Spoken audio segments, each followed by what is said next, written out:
See you, my friend. We're back. We're trying some new microphones out tonight. If there's a problem out there, they don't sound good. I think we've upgraded really, really well, but let us know if you're not hearing us. I'll switch out microphones on the fly here and get you all caught up. Good to see you, man. Yeah, man. You've been on a fishing trip. I mean, there's so much to talk about. We've got free product tonight. What are we giving away tonight, Sam? So, owner was good enough to give us a whole box of these monster short assist hooks. Got that? Yeah, I got it. Sorry, I'm trying to turn that. So these are kind of like their super heavy duty assist hooks, and there has been some bigger fish coming through on kind of a mix, right? So there's the medium sized fish, and then there's a bigger fish, a tanner. Yeah. And if you're going to be targeting those bigger fish, these are kind of the ones you want here. I mean, if you can kind of take a look at those super extra heavy duty hook. Oh my God, yeah. Also, too, it's not going to show up on the camera here, but up at right above the hook here, they actually have a little bite protection there. That's cool. Yeah, it's a tube right there. It's clear, so you can't see it on the camera, but if you pick up one of the packages, you can kind of see it. So it's kind of a nice the way they put this together. I like that. That's got to be a good idea, right? Yeah, it's super clean.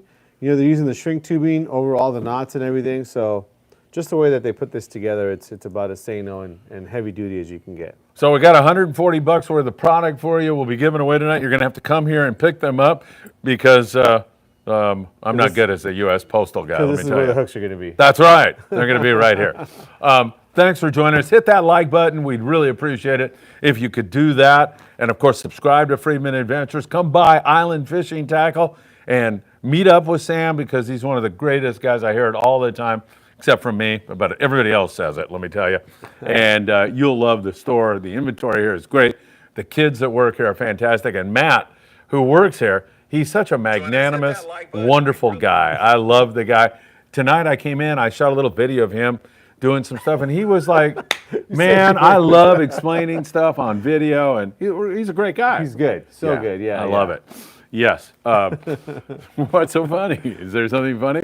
Hey, we've got to, we don't have to, but we need to talk about Eddie Leland passed away last night. I got a message from his daughter, a phone call from his wife, Sue. And, even though you're expecting it, I'm still getting a little choked up right now. Yeah. Man, I mean, Sam, one of the memories I have about Eddie is I was sitting here in your store, and Eddie was talking about the days on the barge, and there's everybody standing there with their mouth hanging open, 20, 25 people in here, and you walk up to me and say, why aren't you filming this? Yeah. And I went, oh, shoot, boom. And that video is one of the best we have because Eddie was just telling the tales of the old days, so definitely he's going to be sorely missed. Yeah. No, he's a guy who, through his recollection of his time in the sport fishing industry, kind of when we always think about, what it used to be like and things like that. I mean, he was there. He was there, and he was a guy who was part of all that. So hearing him tell those stories was just awesome. I mean, for me, growing up working on the barge, I have a lot of fond memories of that thing too. But he obviously saw it from a different point of view as a more of a captain. And so it was pretty cool to hear him tell all that stuff, man. It really brought back a lot of cool memories for me. Yeah, Eddie was a guy, a lot of guys, when he was going through this battle, some captains that perhaps had some abuse problems with drugs and stuff, they said, this is just not fair. Eddie was the only guy that never abused anything like that, alcohol. He always talked about his wife and how he hit the jackpot, the lottery with his wife, Sue, who is a really great person, and his daughters. Man, life's not fair. It just isn't. Right. Well, I mean, it's one of those things too. Sometimes you just have to kind of remember that those things are not for us to figure out. To rationalize. It just is what it is. And I know just listening to him tell the stories, he really enjoyed his life and a lot of the things that he was able to participate in, and I know that he brought that back to life when I was hearing him talk. So all I can hope is that he had a lot of good memories, which I know he did. And at this point now, all you can think about is, you always want the guy around one more day. It's just the way we always think about things. But he was a good guy, super good guy. And I've had an outpouring of people sending me messages that I give my condolences to his family, and just part of the whole Friedman Adventure, Island Fishing tackle family. There's a lot of good people Yeah. who come into this store who are really caring, loving people, and it's really nice to see that. It's just kind of a testament to the fact that, you know, the fishing community, especially Southern California, it's a small community, but you know, it's not. It's a big community too, but it's small in the way that we treat ourselves like family, you know, and it is kind of cool to hear that. Yeah. All right, let's move on to the show. Thanks for being Yeah. here, everybody. It's great to have you back. I can see a ton of people here. I'm assuming our mics sound okay. If you think they sound better, you think they sound worse, we'd really like to hear from you. You know Bob Gifford. Okay. He walks up to me. We went over to my son Patrick's house to watch the Notre Dame USC game. Go Irish! Yeah, yeah. I know Matt was excited about watching that game. And we went over there, and he walks up to me and hands me these beautiful microphones and said, "Here, I want to get you a gift." So super cool, and they look like they're going to work better. So Yeah, we'll see. yeah. Let us know if you don't mind doing that. You want me to read a couple of comments, Eric? Sure, yeah, Get let's things get caught up started. here, yep. And then we've got to give away these hooks. We'll figure out some way to do that. Tyler Tanaka, Turbo T2. Phil, my sincerest condolences on Captain Eddie's passing. Your support from him this year was admirable. Thank you for being such a true example of love and kindness for all of us. R.I.P. Rest in peace, Captain Eddie Leland. Tyler, you're going to make me cry here. Thank you so much, my friend. I appreciate that very, very much.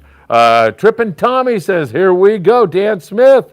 Hello, Sam, Phil, and the folks at the shop. All you fine fishing folks of the Friedman Adventure family. Halibut Man Mitchell finally made it for the beginning of Tackle Shop Confessions. Hey, it's good to have you here, Mitchell. Fish with Ish. What size hooks are those? 5X, 7X? What are they, Sam? I don't think they have a times rating. It's a 9.0 hook, but if I had to put a rating to this, it definitely would be like 7X or 9X or something. It's super strong. It's a hook you're just not going to straighten out for sure. There's no way. Is there anything out on the market equivalent to that, or have you seen anything that would? I mean, yeah, I would say some of those BKK hooks are going to be about this strong, or at least this thick of diameter.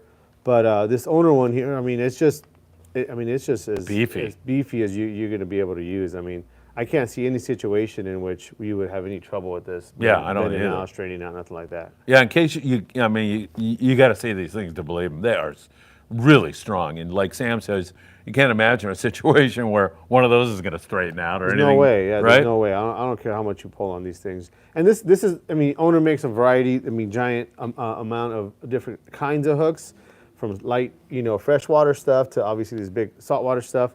This is going to be definitely on the heavier side. This is probably the heaviest.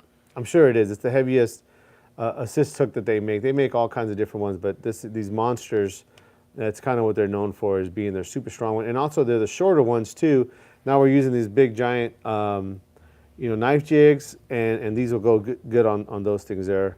Maybe put 2 on the bottom or something like that. I'm pretty sure anything you hook, man, you pretty much got them.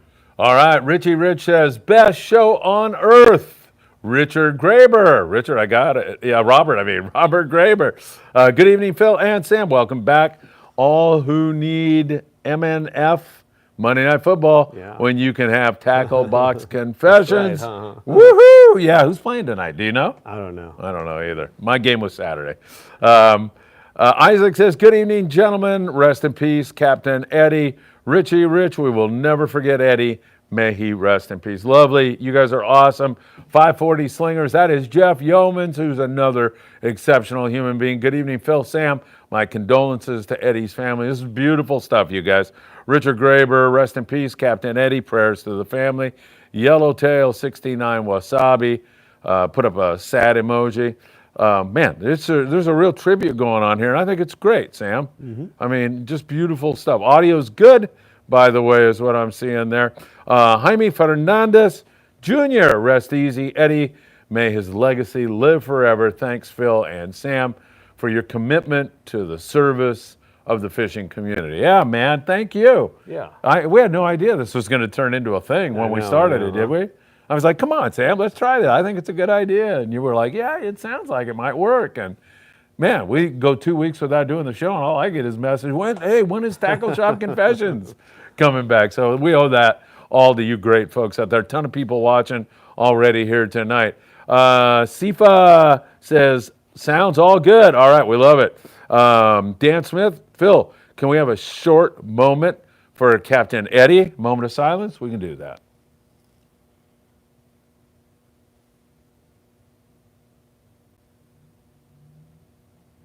All right, Dan, that was a beautiful, beautiful idea. Thank you.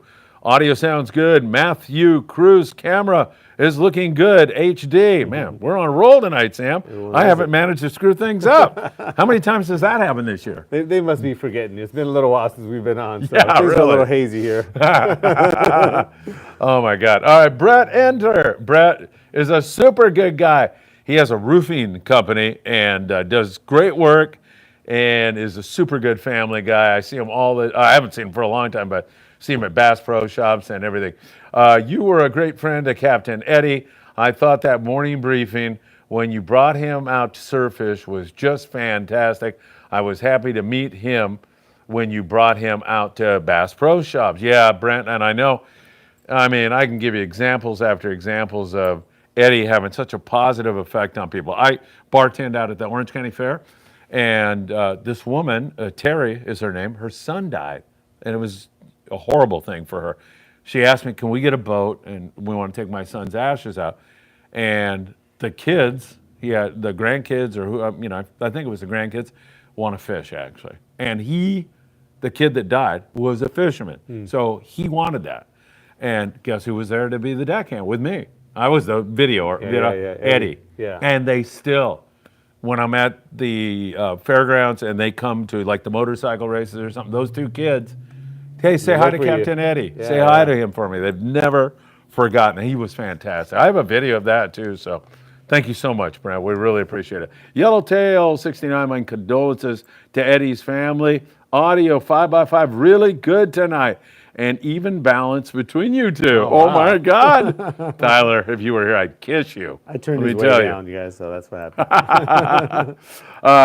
Dan Lightfoot, on my way to my local baseball game. That's awesome. Dan and Michael Limon. Michael, yeah. Cool. What do you mean awesome? They should be here at the show. No. Oh, I'm kidding. Yeah. Baseball is very important. All that stuff is good. David Jimenez, howdy, fellas. Listening on the road, dreaming of fishing. Way to go, David. Great to see you here, my friend. All right. Parque 13 Locos. Newell 322. Do you have any parts? Yeah, we do have, we carry their bearings and their drags, some handles. That's pretty much the extent of what we have in stock. I think anybody, that's about it. They haven't made the Newells in probably 20 years now. But not sure exactly which part you're looking for. I mean, those reels were pretty universal, the way that they made all the different sizes. So give us a call. We might be able to help you out. All right, perfect. Sounds good. Tyler Tanaka, Turbo 2. Similar to the Mustad HD Assist, except these are assist cord only. No solid rings, if memory serves me correct.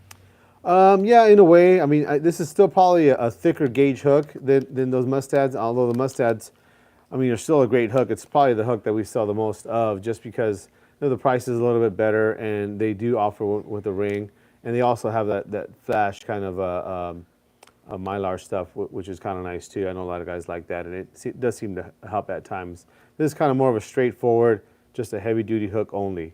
But yeah, kind of similar to those Mustad hooks, just maybe a little bit heavier duty even still. Hey, do you see my coffee around here anywhere? Where do I put that? I didn't see it the whole time. Oh, are you screwing with me? Oh, Matt. He probably threw it out. That's illegal, isn't it? I don't know. It's illegal to hide a guy's coffee cup. Somebody told me that. It's a little inside joke going on here. Yeah. Raul, Phil, Sam just picked up a GP80 Mega. What's your opinion on this rod and reels? What should I pair it with? Thank you.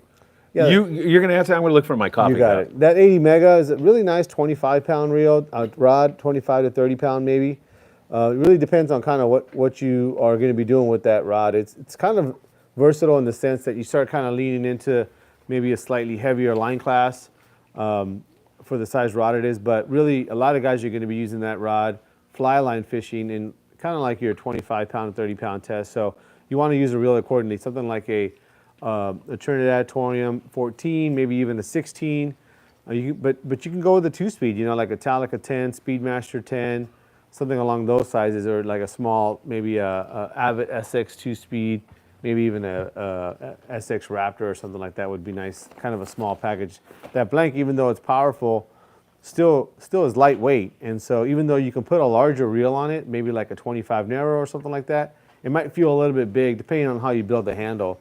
So it kind of depends on what you intend to do with it, but also too maybe even the way you intend to build it, because you may want to build that up and then maybe put a bigger reel on it, or keep it lightweight and small and then keep a lightweight reel on it as well. So a couple of different choices, a couple of different ways you can go with that. All right, thanks, Raul. We really appreciate it. I can't find my car. What the hell did I do? I remember it's probably in your car. No, I brought it in here. It's at McDonald's. You never got any coffee. I think Matt is screwing with me, man. Getting even with me. All right, Pando56 sends his prayers to Eddie. Thank you so very much, Emmanuel. What do you guys think about the Akuma PCHC?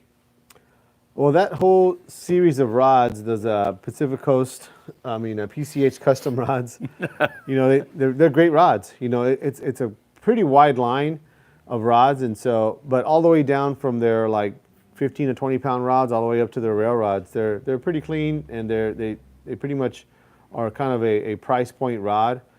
Definitely, I would say in their lighter stuff, they're almost identical to almost every other kind of like price point rod out there, like a $200 or so rod. Once you start getting into the rail rods, they do differ a little bit than some of the other rods. They're a little more parabolic, which for some guys it's kind of what they want, and for some guys they want a little faster taper rod. So, but in the smaller stuff, I'd say they're pretty equal to everything else. In fact, I actually have one of their inshore PCH inshore rods, which is something that I use with the bait caster, and I really like that rod, just the way they put the handle together. But overall, it's a nice series. All right, perfect. Thank you so much for a great question, Emmanuel. I'm so thrilled about the mics because actually we tested them before, and I couldn't figure out to have the blue light on them. You figured that out, and I go, I think we're a go here. Yeah. Everybody's loving them, so I'm stoked. Morning briefing, new mics. Thank you, Bob Gifford. You're number one. All right, I was praying somebody would ask a question that might take a little time to answer. You know why? I go give one more last look for my coffee. You probably are in on this. All right, so Jaime Fernandez Jr. says, Sam, you're wearing the shirt, Sam. Can you tell us about your 3-day New Lo-An trip? It was awesome. Take it away, Sam. Yeah, thanks. No, that was a cool trip. In fact, it's a trip that I've been doing with a group of guys every year, and these guys are all kind of big fish guys. So we kind of have it planned out that way, that we're going to go down and really kind of focus and target the bigger bluefin, which have been kind of been around here the last couple of years. Our focus on that trip is we all bring big gear. We all bring, helium, balloons, flying fish, everything that we need to be able to put the maximum amount of pressure on that situation, meaning that we can put multiple flyers out. So besides the kite from the boat, we're going to have 2 and sometimes even 3 balloons out, just to have more flyers in the water. And it really kind of proved to give us some success. On the second full day, we really started getting them coming on the boat, one after another. And I think everybody on the boat had a fish over 150 pounds. So it was an awesome trip. And just a testament to the boat and the crew. Those guys, man, when everybody has kind of been running around looking for stuff, those guys really just figure out a way to find those big fish, And I think a lot of it too is because they have those kind of charters that want to focus on big fish. But it takes a lot of effort. The first day we fished, we got some fly line fish, nice ones up to like 100 pounds, 120 pounds. But most of our big fish were on the kite. But the first day was a little bit on the slower side, but he kept working. In fact, we fished all night and tried to get him at night, and the fish didn't bite at night, for us at least.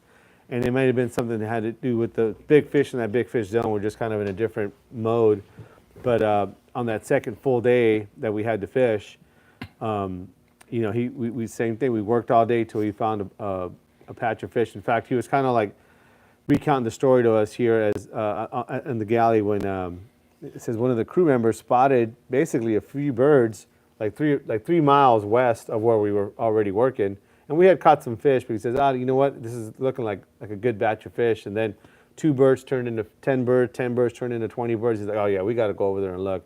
And sure enough, they basically working all day and burning their eyes to the binos, they found a spot of fish way off in the sunset there and made it happen. And those guys, and once the fish started to go, I mean, it was one after another, and so it was pretty awesome.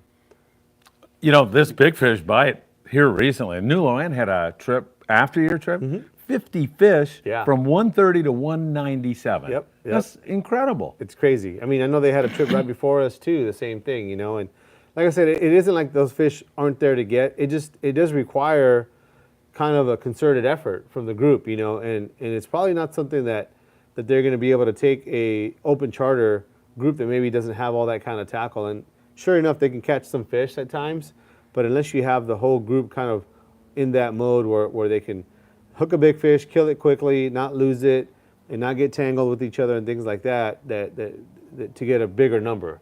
So they can probably go out there and maybe with a more open party group, maybe catch 10 or 12 of those nice ones, which is still awesome. Yeah. And maybe with an experienced group, catch twice as many or 3 times as many fish just because the group has more experience. Well, we are so freaking spoiled nowadays. I mean, in days gone by, you would have told me we're going to get 12 fish from 100 to 250 pounds. I'd said, I'm on. Yeah. Sign me up. Yeah. Even the chance at 1. Yeah. Even the chance to see one on deck. I mean, that was, it's crazy. I mean, not even that big. Even a 50-pounder. Yeah. Would have been like, oh yeah, lights out. Like, we got to go. All the boats are going. So yeah, definitely we're spoiled for sure. Yeah, I mean, we were in a bite on bluefin that were like 40 to 60 pounds way back, probably 30 years ago on the Conquest with Joe Che, and I thought, man, we just freaking dominated, We just had this is a memory that will last forever because you don't see this very often. Yeah, and now look at what you're seeing. I know. Yeah, it's incredible, man. And the amazing thing about it to me is, Sam, you'd like to have some expertise in terms of how to catch those things and certainly, boning up on it, coming here and talking to you. But these crews, like the crew on the New Loan, are so good. I believe, you tell me, they can basically take a novice angler, put them on a fish and coach them through the process.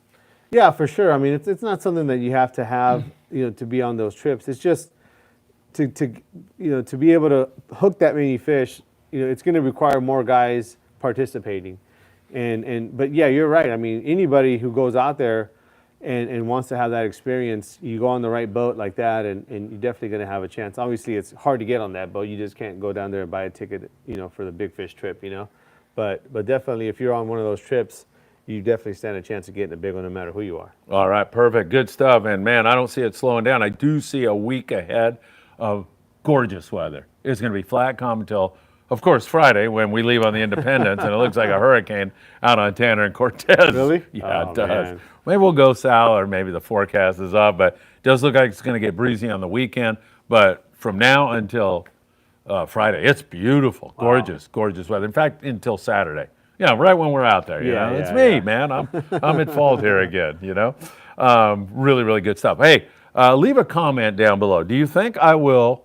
You can actually make a verbal comment. Do you think I will locate my coffee container before the end of the show?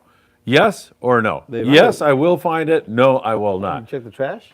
Yeah, Andrew got me, huh? Hey, I'm nice to these guys here when I come in. Maybe they didn't know it was yours. Yeah, really. It's got the U.S. flag on it and the whole thing. Oh, your actual big coffee cup. Yeah, no, this is a different one actually. It's Joe Martinez gave me this one. Yeah, but I mean, it wasn't a paper cup. No, it's one of those. What do you call them? Like a Yeti. It's not a Yeti, but a tumbler or whatever. Yeah, right. Right. So. Yes or no? Do you think I'll find it? You can notice, like, you're talking, and all I'm doing is I'm like, where is that damn thing? All right, I actually don't need it. I feel really good on tonight's show, amazingly too. All right, Emmanuel is back, and he says 741 triple XH. Yeah, I think he was referring to those Como PCH rods. So that's one of the rail rods, and I think I was given an explanation about how they're a little more parabolic, but. They use Alps products, their guides and the reel seats, and so the components on them are top notch. And like I said, the action on them is a little more parabolic. As far as how that differs as to how you're going to fight a fish, or how that's going to differ for you, sometimes it's kind of hard to explain. But if you come into the shop, I can kind of go through it and pull on 2 or 3 different rods and kind of give you an idea. So basically, the idea is that the more parabolic rod is going to be a little bit softer on you, but it's also a little bit softer on the fish. And so depending on which fish you happen to hook, sometimes it's hard to tell. You get a fish that's squirrely, sometimes that parabolic rod might might come into play, and you might prefer that, but you just can't predict that. And so sometimes one rod is better than the other, but not always. And that's just kind of the style of their rod.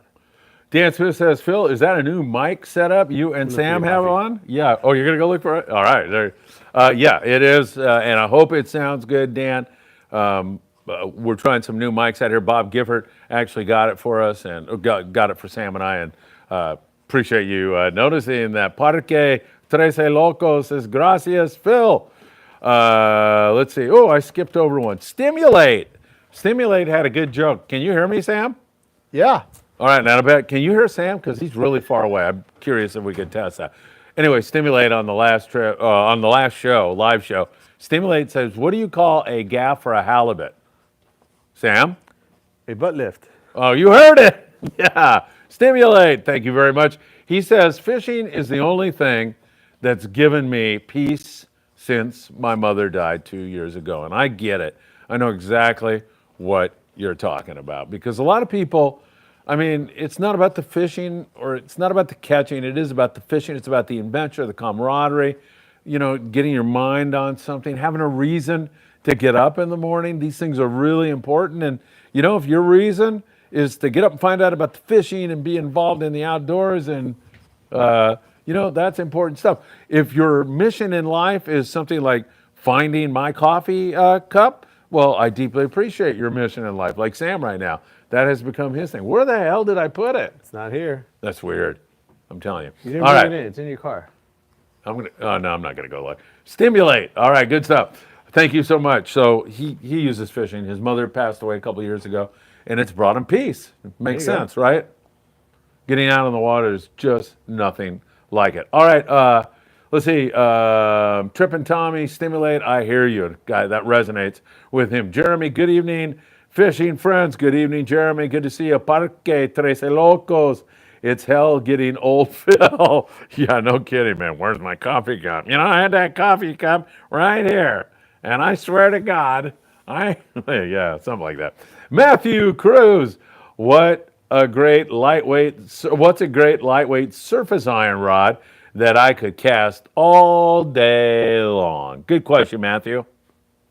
You know, I mean, lightweight is kind of a relative term, you know, and the weight of the rod is not really going to be the thing, in my opinion, that's going to allow you to cast all day long. It's really going to be more the action, you know, something that's a little bit more parabolic and it's something that's a little bit easier to load, because the loading process of the rod is really going to be the part that's the hardest part of your effort, not so much the weight of the rod. So that I wouldn't really kind of look at that. You may get a lightweight rod that's real stiff. It requires more effort to load, and that's going to tire you out a lot quicker, because the loading process is really going to be the point at which you're going to basically like spring up and then really put a lot of your effort and a lot of what's going to get you more tired. So I would kind of look at that part of it more. I wouldn't really look at the weight of the rod so much as more as maybe more how parabolic it is or something like that. That being said, you know, there's a lot of them out there. You know, if you're looking to the UC, maybe like a 90 mega or a GP 90 mega would be good. But all the different rod companies are going to have a rod that's going to be something that would be like a 30 to 60, and maybe you'll look at their 20 to 50 and see how that loads up. But that's going to be a question, I think, that you want to look at more on not necessarily the weight of the rod, but more how parabolic it is and how easy it is to load. So once again, that's another one too that, you know, sometimes easier to show. And if you come in, we can even go out in the parking lot and I can show you the difference of what that's going to do. So I hope that explains that. All right, perfect. That sounds good to me. Fish with Ish. Is 80-pound braid too heavy to use for a Talica 12 for fly lining? Definitely not too heavy to use. It probably wouldn't give you as good a result as if you're using lighter weight braid, something like 65. Simply for the reason that you might have a situation in which if you have bait that's not that strong, it's going to be able to pull the 65 pound through the water a lot easier than the 80. And so that's probably what I would recommend more often than not on that reel would be 65. But it's definitely, you can put 80 on there, you're just not going to hold as much line. Typically with that reel also, you're not fishing as heavy a line as you would with the larger reel. Like what I mean by that is a top shot, you know, or your leader size. Really going to be something more that you're using 30, 40, or 50 pound on a Talica 12. and more appropriate with that would be 65-pound braid. But if you use an 80-pound leader, then you're going to need 80-pound braid. But once again, the reel's a little bit small for that. It doesn't hold that much line. If you get into a long soak situation where you got 150 yards of line out, you may be almost half out of your line. So before you even get bit, so not something I would recommend if that's what you're doing. Do you have another fishing trip coming up anytime soon?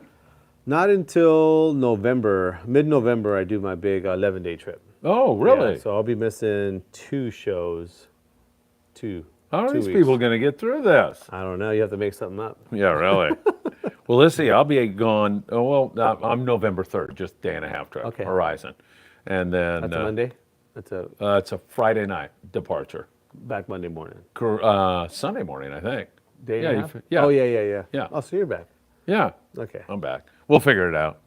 What boat are you on? Royal Star? Royal Star. Yeah, right. Oh, man, that should be good. #1 long-range boat of the fleet. Say hi to Diego Nuno for Yeah. me. Love him. He's great. Somebody mentioned just a second ago that when Eddie came down and caught that perch, do you remember saying that? I ran it today. Yeah. I mentioned about Eddie. The one thing about him, or many things, but one thing, his enthusiasm for a dumb little perch was equal to a 300-pound yellowfin tuna. Yeah. And that's kind of that innocence, that childlike innocence. I love that about him, man. He was just always about, like, we got to find a fish, we got to do this, and good stuff. All right, Tyler's got a fishing question. Sam, any reason not to use a 25-foot, 200-pound wind-on crimped straight to a knife jig rather than a 130-pound wind-on to a swivel and separate 200-pound bite leader? Pros, cons, thoughts? The biggest thing would be just if you didn't have or weren't comfortable using a crimper. So every time you're going to change your jig out, you'd have to cut that and then recrimp a new jig on. One of the things that I see a lot of guys doing is that they'll crimp a strong split ring to the end of that 200-pound wind on, and then they'll just change out jigs with a split ring plier. That way you don't have to cut it and recrimp a new loop on the end of your line. But no, a lot of guys do that. It's pretty common that guys will put a 25-foot or a 25-foot heavy wind on, 200-pound, 300-pound, whatever the case may be, on the end of your line. But that would be the biggest reason. A lot of times, guys, what they'll do is that they'll just have like 100-pound or 130-pound line, a top shot that they put on a tackle shop or themselves, and then they're going to tie that to a bite leader, which is kind of the common thing people use. And then at the end of that bite leader, they'll have a connection point, which is going to be typically a split ring. And so it's basically you're just cutting out that one 130-pound and just extending your bite leader from 3 or 4 feet to 25 feet, which is okay. The only drawback I'd say would be the fact that you have to have that tool handy if you're going to be cutting it and putting a new loop on. But other than that, no real big con or drawback to it. All right, Wild Willie says, good evening, Phil and Sam. Trippin' Tommy, I have a Pan 4.0 with a custom frame I use for 40-pound class that I have had for over 30 years now, and I would like to replace it. What would you suggest as a replacement? Well, there's a ton of great reels on the market now. In this case here, you had a single-speed reel, so if you're looking to go to another single-speed reel, you're going to be probably looking at any of those medium-sized star drag reels. So that's going to be anything like an Saltis 35, Saltis 40, Saltiga 35, Saltiga 40, Trinidad 16 or 20, Torium 16 or 20, the Penn Fathom 25 narrow or 30. And then if you're going to go 2-speed, you basically go the same size reel but in a 2-speed, which is going to be the Talica 12 or 16 from Shimano, the Saltiga 35 or 40 from Daiwa. Penn has the Fathom or the Torque 25 narrow or 30. Any of those reels would be good in that same line class. We got to figure out a way to give these away. We don't know what you're going to do. We'll come up with something here. I'll let me think about that. Okay. We'll give one away in a second here. Okay. Tim Marquez. Tim says, hi, Sam and Phil. Tim, it was great to see you on our Amigo trip. By the way, what's your opinion of the Shimano Speedmaster 12H? Great reel. It's basically the Torium level, of their 2-speed reel. But we've sold tons of them. We really haven't had any of them come back with any kind of issues. They are pretty much identical as far as how they look and feel to a Talica. And so as far as I know, majority of the parts on the inside are the same. But yeah, they're a great reel for a great price. They're started around $240, going up to about $330. And the thing that's nice about them, one of the things that I like about them is they start off with the smallest size, a size 8, so it's like a 25-pound reel, and they go all the way up to a size 25, which is like a 100-pound reel, all in the same basic form factor as far as how they feel, the handle, and everything like that. So if you wanted to build a set, it's kind of a nice way to go where you can have from the very smallest to a very large size and have them all be generally the same in the way that they operate. So pretty nice reels. All right, perfect. Sounds good to me. And Tim Marquez wanted to chime in one more time and say the new low end is a great fishing crew. I was on the trip right before you, Sam, and he had 14 bluefin and 5 Dorado for himself. There you go. That is awesome, Tim. Good stuff. All right, what is the date of our trip on board the Horizon? We have a day-and-a-half trip coming up. Okay. Have I mentioned it tonight? I may not have, but somebody out there may have that knowledge for one of these. What do you call those things? So this is going to be the Owner Dancing Stinger Monster Short. So this is their super heavy-duty assist hook. So if you guys know the date, you get a free one of these. What is the date of our Horizon trip? Departing what date? It's a day-and-a-half trip. I think I did mention it. Yes, I did, as a matter of fact. First one to mention that. 11-3, RG. He nailed it. I love this guy. All right, RG. There you go. And is that good enough? Yeah, RG, right? that's Yeah. fine. Okay. You got to come and see Sam. Pick those up. There we go. RG, you're a winner. Show him, Sam. So hold it up with my coffee cup. RG, if you get a chance to mention your name in the in one of these comments here, that way we can write your name down. Yeah, right. In case I'm not the guy here when you get here. Yeah, all right. Congratulations, you nailed it, Sam. What? Oh, no. Now that's what I got to do. I got to go back to the beginning because we have so many comments here. John Delay. Man, I'll tell you. Let's see, back to Tim Marquez. Here he is. And yeah, John DeLay. Hi, guys. I just came back from the Condor from Fisherman's Landing in beautiful San Diego, California on a 2-day trip last week. I caught a 40-pound plus bluefin tuna and 4 limits. So, He caught 4. huh? He caught 4, which is limits. Very good. Excellent, John. That sounds good. Condor is another good fishing boat. I don't know if Scott Mizell runs that anymore every once in a while. I don't think so, no. Yeah. Tim Marquez, or Halibut Man, Tim Marquez. I have a Speedmaster 12, and it's a good reel for the price, but the drag blew out after a season and a half, and I literally just got it back last week. Needed new bearing and another PA. That sound like another part? does that sound like a common thing or not? Yeah, I don't know if the drag blew out is a correct term. Yeah. The drags that they have, the material is pretty much the same as every reel out there on the market right now. But they do have on the side plate there, it's called a side plate bearing, which is a very common kind of part that goes out on any lever drag reel. And so it sounds to me like that's probably what you had to have replaced. So, but that's common. That's kind of more of a wear and tear part. All right, Jaime Fernandez says, what's the best month to go on a 2 or 3 day bluefin tuna trip? I went in June during Father's Day weekend and got skunked. The best day, well, go now. I mean, oh my God. Sometimes it's good right now. Those kinds of questions are kind of like to put you on the hook, right? It's like, when can you guarantee me fish? Well, it's still fishing. Exactly. There's still going to be trips that, maybe they hear about some fish down in another area and they want to go check it out, and maybe those fish, go away and things like that. I mean, so trying to judge a whole time of year from one trip is kind of hard. Yeah. Yeah. I know a lot of guys who I'm sure can chime in and say, well, I had a great trip in June, but maybe 2 weeks later, 2 weeks earlier, or something like that. So pretty much all year. I mean, typically, in my opinion, the later in the year is when you have more of a chance of a variety.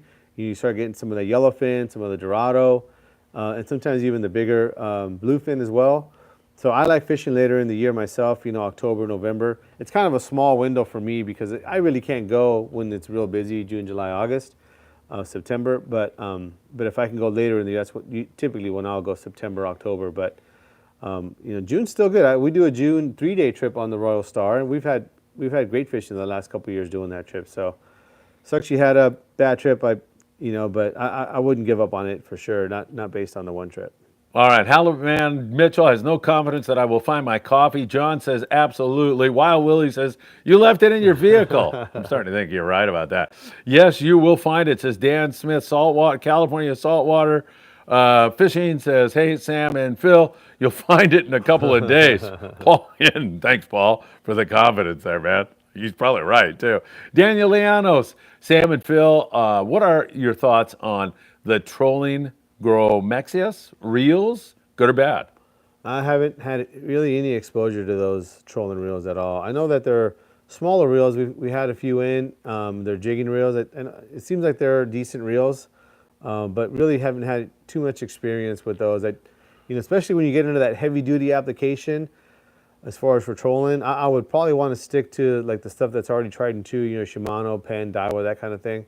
I wouldn't go with something experimental, especially when you get into your heavy-duty type fishing. Okay, that sounds good. Sam just recently went on a 3-day trip. What boat was he on for another win here? What boat did Sam just go on a 3-day trip That's a gimme. on? Huh? That's a gimme. It's pretty easy. That's why I'm throwing him softball right now. We'll get a little more difficult here in a second. So the winner is nobody. Nobody knows the answer. Sam, there must be a tape delay here because somebody's got to know that. All of a sudden, you're just going to see no land. Oh, there it is. Is it there? Yeah, cue ball. Cue ball is the winner. Oh, no wonder. I'm not down where I'm supposed to be. Did cue ball, was he the first guy? Yeah, All right, so, perfect. yeah. Sam's getting, oh man, look at them all come in, man. Tons of comments. All right, we'll have more for you. Don't worry. I promise. We're going to do more and more and more. All right, so we're doing okay, right? If you have a brilliant question, you're more than welcome to chime in anytime you want, Sam. Zero brilliance from this side of the table. You're not allowed to say that. That's illegal. Yeah, talk to Matt. Let's see. Paul here from California Saltwater Fishing. Paul, good to see you. With the weather picking up this weekend, where do you think boys will go instead of heading towards Tanner and Cortez? I mean, it sounds like there's some yellowfin tuna. I know there was some fish down in the lower 500 from my Ensenada connections. I noticed they didn't catch any of that today, or yesterday, I should say. But there's been some hits again on the Dorado all of a sudden. And yeah. some of those local guys like the San Diego and the Liberty, and those boys have been thumping the Dorado and yellowfin again. It's just ebb and flow, man. There's no consistency, but there's always something to find, it seems like. And plus, you have that bluefin on the 43 fathom spot. Yep. Not big, but pretty good. Yeah, I mean, there's so much fish in so many places. I don't know as far as that weather. Is it going to be like northerly, like kind of more on the outside, or is it kind of coming up from the south? I didn't look at that, to be honest. I just saw like 20 to 25 knots. I mean, most of that stuff this time of year kind of a northerly thing. But which sometimes that stuff's on the outside, way out at the Tanner, and the stuff that's on the inside, that's like below Clemente or something like that, is still available. So we'll have to see how that kind of pans out. But I would imagine they're going to go maybe start looking straight west or maybe south or something like that. Jaime Fernandez Jr. Sam, should Phil use a fly line or a surface iron to catch his coffee mug? Yeah, Sam, what should I use? You are not going to catch a coffee mug tonight, for sure. Who the heck is RG? Because he says, think Robert Osborne has your coffee cup. So Bob Osborne, he got my coffee cup. I had no idea he did this. And I'll tell you, even it gets funnier than this. He wrote on the bottom of my cup, I don't even know what he wrote, like fight on or go SC. And so then he takes a screenshot at the end. You know how I say, hope to see you soon? And it says, win SC or whatever. And then he posted that, which came back to haunt his ass too later on. But you know what the funny thing is? He put that on there. I used the cup. I got home. The cup, I put it down and I went like this, and the cup went and it broke. My higher power destroying that evil trick that he played on me. So I don't know who RG is, but he did it on purpose. He's in on the joke. Actually, it was pretty darn good, I got to admit. Boats, not boys. Okay. Robert Graber. Let me get back up there to you, Robert, wherever you went. Do you see it, Sam? Nope. I'm trying to look for your cup. Oh, yeah, okay. Here it is. Robert, yeah, you'll find it. He has faith in me. Tyler, I've got the odds at 2-7. Dan Smith, I think you have a better chance finding your cup than you did finding albacore this year. Dan, rubbing it in. Sam is a Talica 12 with 80-pound braid with 20 to 40 pound fluoro too heavy for fly lining? No, Good- I mean, it's, good question. Yeah, it's one of those things where it's not too heavy, maybe. You know, I mean, if the fish are biting good, you know, you can fish it no problem. But in my opinion, it's going to fish better with 65 pound. That's probably what I would have on that. Maybe even 50 pound. If you're fishing 20 to 40 pound, you can probably put 50 pound on there. But more often than not, we put 65 on that reel. It just kind of provides the best kind of in between 40 pound test, especially on big fish. You can pull real hard on that 65. Don't have to worry about rubbing on the boat and breaking something like that. So my recommendation would be 65 on that reel. The Wahoo is a member of what family? To win, Oh man, that's a tough one. the Wahoo is a member of what family? Isaac says, Sam, do you... Oh, whoa, hold on that, because you're going to have to answer that. I'm getting down there to the bottom. The Wahoo is a member of what family? Do you know that one? Mm-hmm. I figured you would. Yeah. These are great questions I'm coming up Trojan with, aren't they? family, right? No. What's that? Tuna! No, I'm sorry. Nice try. Yellowtail 69 Wasabi. Not a member of the tuna family. The Wahoo. The Jack. No. Marlin. No. Nope. No. Mackerel. Cue ball wins. Yeah. Nice going, cue ball. Is that 2 for cue ball? 2 for cue ball. Cue ball, man, you're going to be all right here. Good job. Yes, it is a member of the macaroni family, mackerel family. Good going. You want another one real quick, or should we get back to the questions? Go ahead and throw it up there, and then we'll get back to one question, and then we can just come back and... And see who won? Yeah. Okay.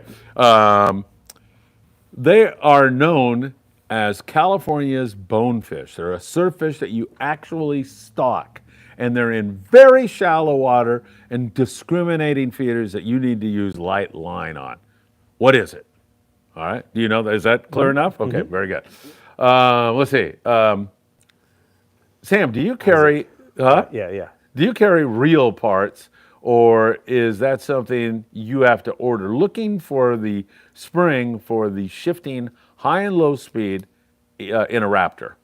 Yeah, we do carry a lot of parts. I think he says if we carry every part. We don't carry every part for every reel, but I think on that part, I think we got it. You know, give me a call in the morning, and I'll go back there and look.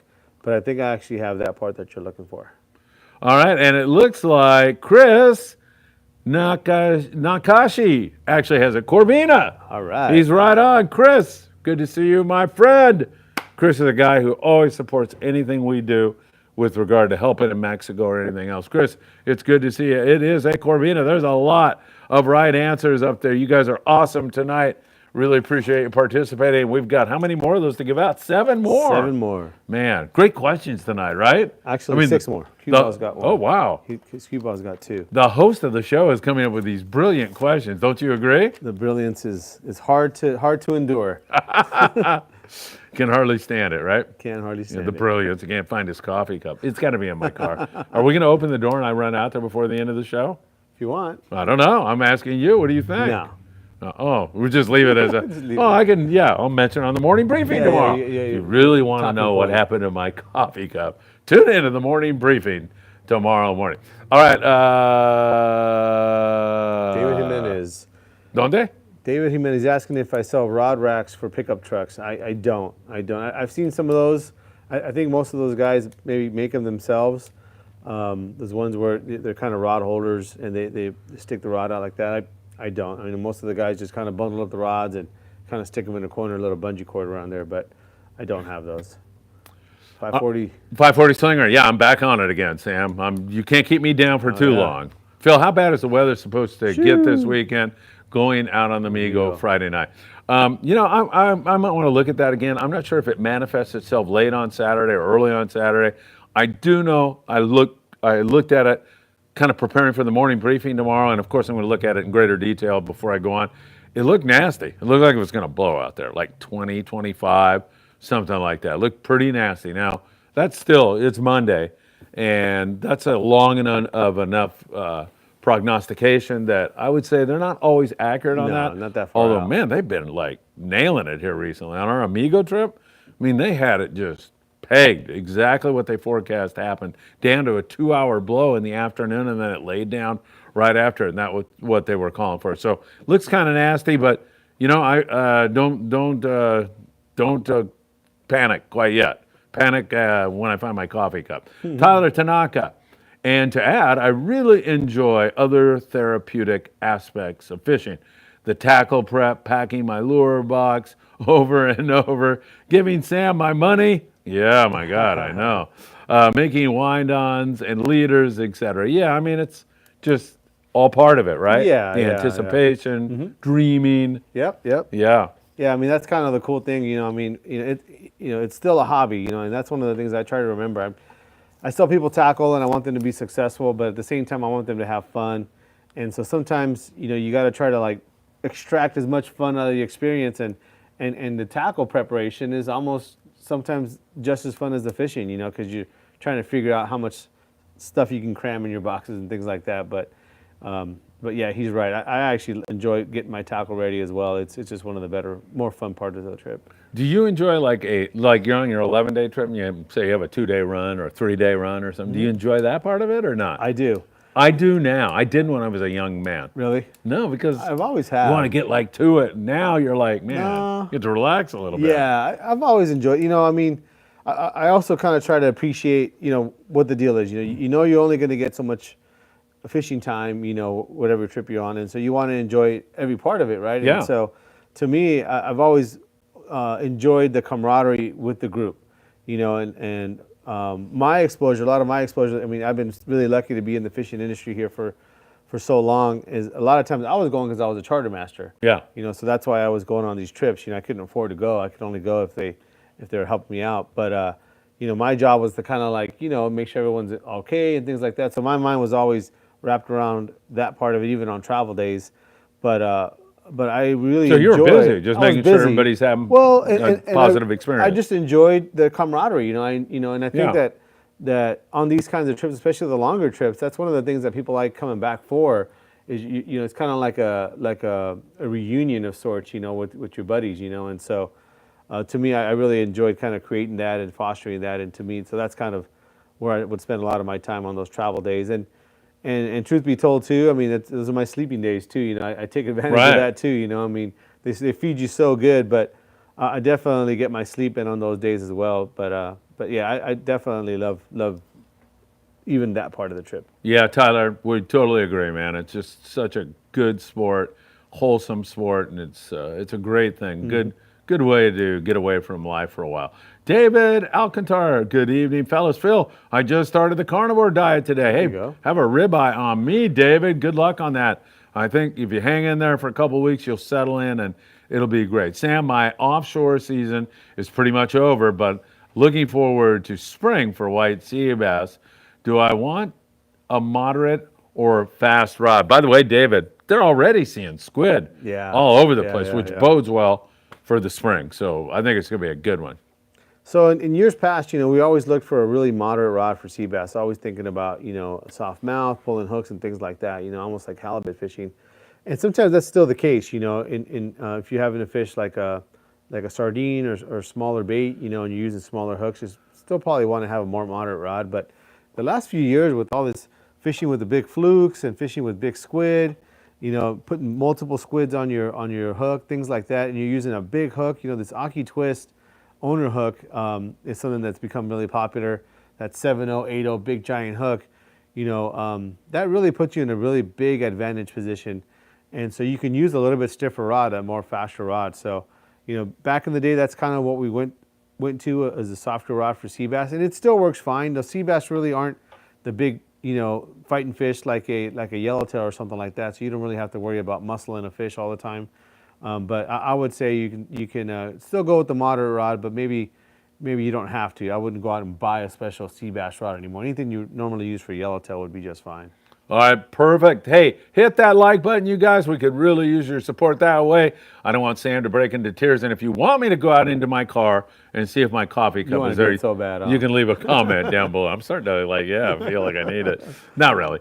But if you want me to, we'll see. We'll look at the comments, and if it's a strong indication that that's what you want, Sam and I are dedicated to making what you want happen. So, for sure. Fix it, find it. I caught a boot once. What's the weirdest thing you ever caught? I've never caught a boot. You haven't? I don't know. A rock maybe? Yeah, I've caught rock. Yeah. Yeah. That's about it. Pat really. Whitaker, I told you that story, I think. He got so angry about something, he threw his rod and reel overboard, and he was just, it was really nice, and he was like, God darn it, I shouldn't have done that. Yeah, yeah. Pulled his anchor, and guess what's on the anchor? Oh, rod and reel. Wow. He lucked out. That happened at Catalina Island. All right, Puck you. This guy, man, he's going to get me in trouble one of these days. Yeah. Puck you. Any suggestions for a rod for a Shimano Speedmaster 2 speed lever drag? Well, you want to use whatever's appropriate for the size of reel. You know, they make that thing from a size like a 20-pound reel all the way to a 100-pound reel. So you want to use the rod that's appropriate for the size reel and the line you're going to use on it. But yeah, I mean, there's tons of rods. I mean, if you can give me a little bit more info as to which reel you have, and I could probably give you a better, more focused answer on that. All right, perfect. Halibut man Mitchell says that he caught a gun in Long wow. Beach about 2 years ago. Yeah. I don't know if that says something about Long Beach or most people catch like a fish. Yeah. Oh, you're in Long Beach. Yeah, a gun. Next time it'll be a knife, right? What kind of gun was it? I lost one. Yeah, really. You threw it over after you Yeah. committed that last crime, right? RG 11-3. Yes, that was the date. Wild Willie, Sam, what's your opinion on the Abbott HX Raptor and MX Raptor? Great reels, great reels. You know, Abbott's been making those reels for probably 20 years now or something like that. And they basically were one of the first dual drag reels, the dual drag on the right side. Not the same as the Accurate where it's a drag on each side, but those Raptors have been great. You know, they have a lot of drag for the size reel it is. They're smooth, and it's something that is locally made too. So yeah, those are great reels. All right, excellent. I am so thrilled that no one's complaining about the microphones. That Yeah. I can't even say I figured it out. I almost have to say you figured it out because it was screwed up. You can but say it. You figured it Okay. out. All right. That hurts. It really hurts. No, you don't have to hit that like button anymore. Skip it, I don't blame you for being, making me look bad. Actually, I do a good enough job of that I think myself. your coffee did that today. Yeah, where is my coffee? Trip and Tommy, according to my dad, the time spent fishing is the time God doesn't deduct from your life. And I never knew him to lie. Hey, that sounds good to me, right? I'll buy that. Why not, man? Fishing, I'm telling you, is such a good thing, and it attracts such great people like Omar, who sends his condolences to all of us and everyone else. Omar, man, thank you. That means a lot to all of us. Halibut man, Sam definitely knows his stuff. That's exactly what went on my Speedmaster. Oh, you caught a gun too? No, with the side plate bearing I was talking about. Oh, okay. Yeah. There you go. Niels Daniels, which 100-foot charter boat is the best? Excellent. Condor. Any others? There's so many You got good the boats. Independence. And, Yeah. he's talking about 100-footers? I would think. Royal Not Polaris. that many 100-footers. No. XL, Royal Polaris. Yeah, all the long range boats. Yeah, I mean, right? yeah. All the Cadillacs. Yeah. Independence. Have you fished the Independence? I have. Is it good? It's an awesome boat. Yeah. You're gonna. Am I gonna have fun? You're gonna love it. Okay, so I haven't made any. I haven't. I'm not like calling them up and saying I'm on the carnivore diet. Make sure I'm not gonna have any trouble, right? If you ask them for that, no. No. I'm saying. Oh yeah. Not even saying anything, and then saying, you can make me bacon and eggs every day. I'm good with that. I don't care. They're fine. I'm Yeah, sure. right? Yeah. Yeah, that's no what I problem thought. there. I mean, that boat. One of the things about it is that if you haven't fished a boat like that, it's gigantic. It's just everything's big. The bait tanks are big, staterooms are big, the galley's enormous. The whole boat. I mean, when you standing in the back there, and you just look forward towards the bow, it just looks like it's forever. Goes on and it just on goes and on on. and on. It's so big, So it's a pretty cool boat. I mean, and it's one of the kind of prizes that we have in our Southern California fleet. But yeah, you're gonna love it. It's a cool boat. All right, looking forward to that, and I'll be shooting a lot of content on the trip. Hopefully, I'll be able to interview the crew members along with the captain and maybe the galley guy. Yeah. Or There's the a lot chef of content on that boat too. Yeah, right? Yeah, definitely. I'm really, really looking forward to shooting a nice video for all of you out there. All right, let's see. XL, Neil says. Raul, Sam, I have a new inbox Talica 12. Was thinking of trading for the new version. Would you recommend it? What's your opinion? So I know we had the new Talica 12 out here a few months ago when it first came out, and it seems to me it's pretty similar to the old one. I know the new one is built with a dual drag, so I'm really excited to see how that's going to perform this year. as far as me recommendation, getting rid of the old one, getting a new one, until we get a good year on it, I'm not going to say that that's absolutely necessary. I know I'm going to be trying it out on our trip, and I'm pretty excited to do that. Shimano over the years has been known for doing all their homework on their R&D and making sure they have a good product. It definitely is a smaller reel, so if the body of it, the spool is the same size, so it holds the same amount of line, but the body on it is a little bit smaller. So if that's something that you're kind of after, trying to find the kind of lightweight, smallish reel, that definitely the new one is a little bit lighter.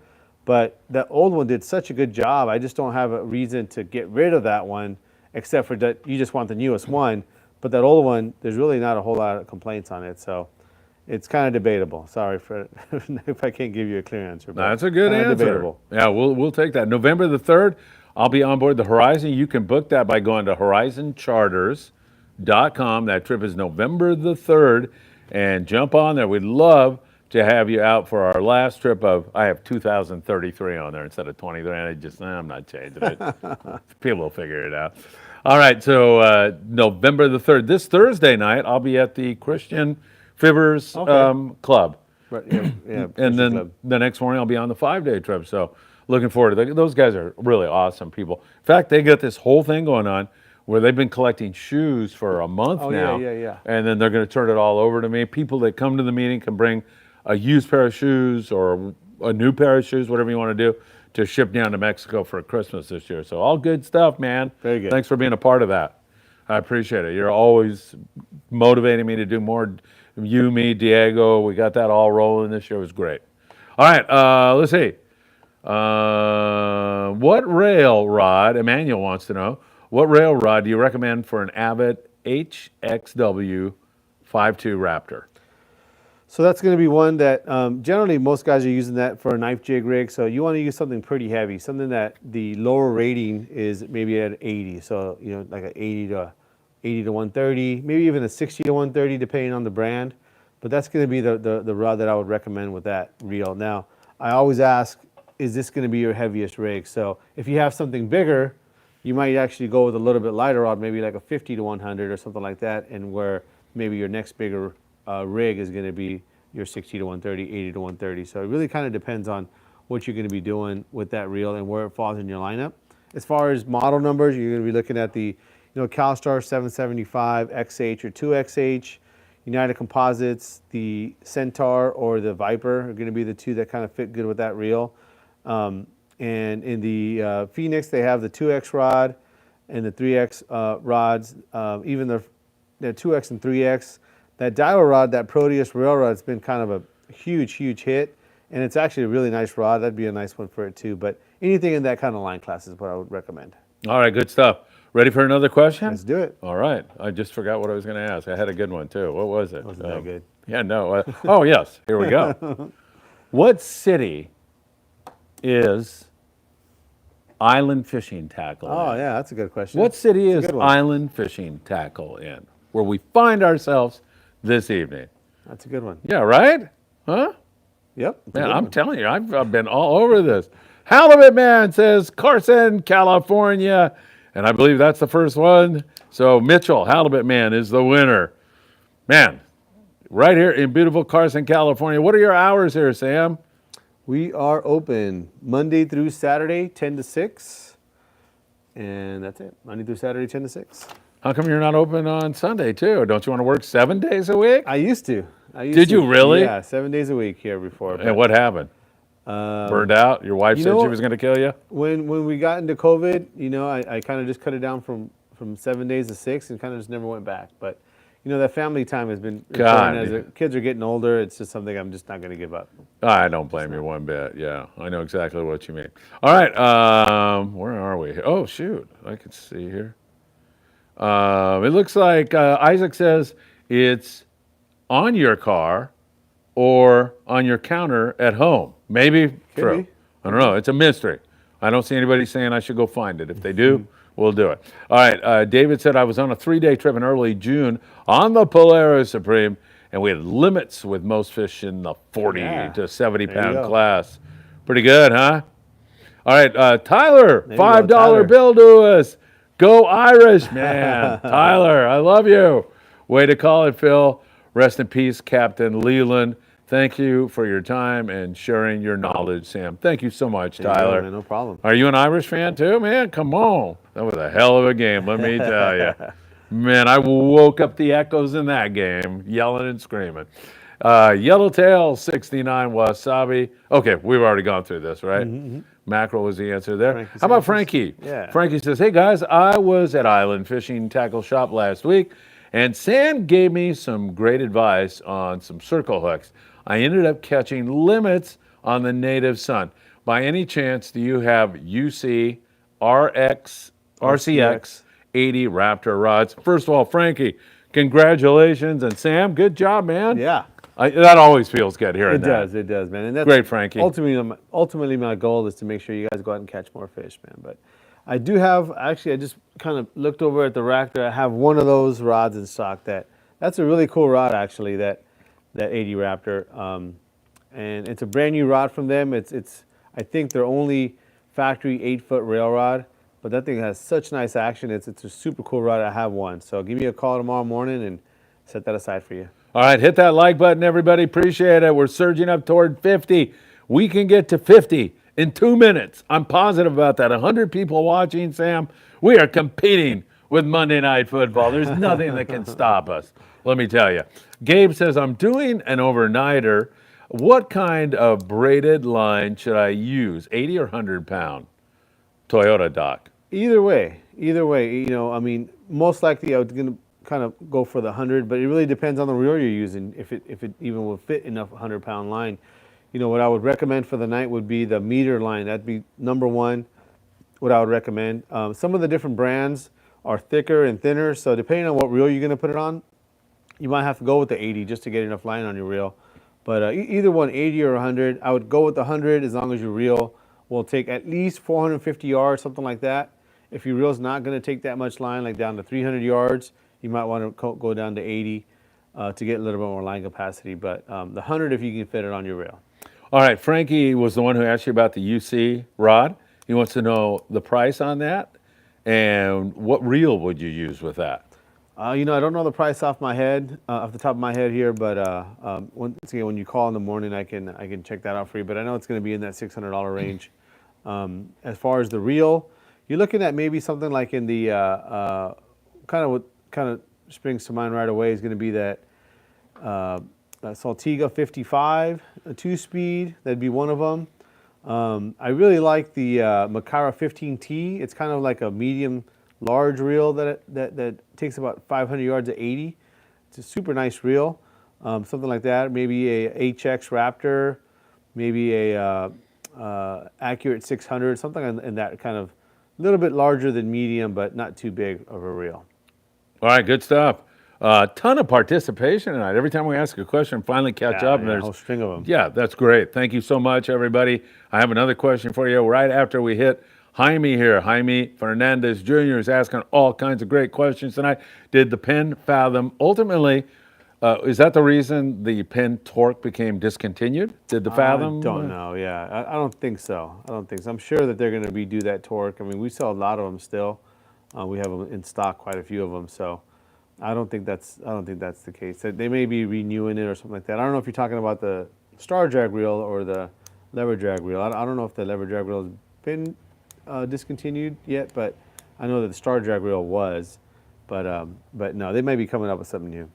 All right, question. You ready? Let's do it. How are my questions? Now, be honest. Pretty good. They're okay? I'm impressed. Okay. Yes. All right. Surprised. We're going to thank you. Yeah. For a guy that can't find his coffee cup, right? You're amazing. We're going to play the game that is called Name the Captain. Wow. Name the captain of the Amigo out of 22nd Street Landing in San Pedro. The principal captain. His name is. You know that, right? Mm-hmm. And I know Jeff Yeomans knows it, but we will see. Man, we got a lot of questions, a lot of participation. We just surged up over 50 likes. RG says Mark Paisano, and I think, give it to him, right? It's Mark Paisano Jr.? Yeah. I think he's got it. All right, RG's got a whole bunch of stuff, doesn't he? He's got two of them. Yeah. Hey, he's the guy that was making fun of my coffee cup, though. And we got to get his Let's name let's too. bump him out. Yeah, RG. Yeah, I don't think he wants to put it up because he's got inside knowledge on this guy that screwed with me. No name, no prize. Man, that came back to haunt that guy, let me tell you. Huh? Woo! Those Irish were all over the field. All right, here we go. I'm looking for, Fish with ish. yes, fish with ish. How long of crimped line do you think I need for trolling and knife jigging? 3 or 4 feet, something like that. You know, on the trolling part, you don't always need a heavier leader, especially when we're targeting this kind of smaller to medium size tuna. A lot of times guys are going to have on their troll rig like 100-pound on your reel already, and you can tie that direct to like you know, to your lure, whether it's a feather or a small crankbait or something like that. So on the heavy stuff, when you're using for a bite leader, yeah, and that 3 to 4 foot is really all you need. All right, excellent stuff, and some really great questions tonight. Don't you agree? How was that last one? That was another good one. I will say this. Yes, I don't want to go too crazy. I don't know if this is bad or good here. Maybe you can give me some ideas here. Yeah. But I think 2 is the limit. Maybe that's a good idea. Yeah. But we can give, like, if a guy gets it right, he only gets 2, but we can acknowledge him as, hey, Yeah. another right answer. We'll go to the next guy. Fantastic. We'll go to Yeah. the next guy. All Yeah, right. I think that's good. All right. All right. Let's see. Puck you. Harbor Freight has half ladder racks, very low price. Will work for 8 to 9 foot poles. Okay. How does that sound? For the truck rod holder, I think. Oh, okay. I Very guess. good. It might be. I don't know. That might be a really good idea. Maybe.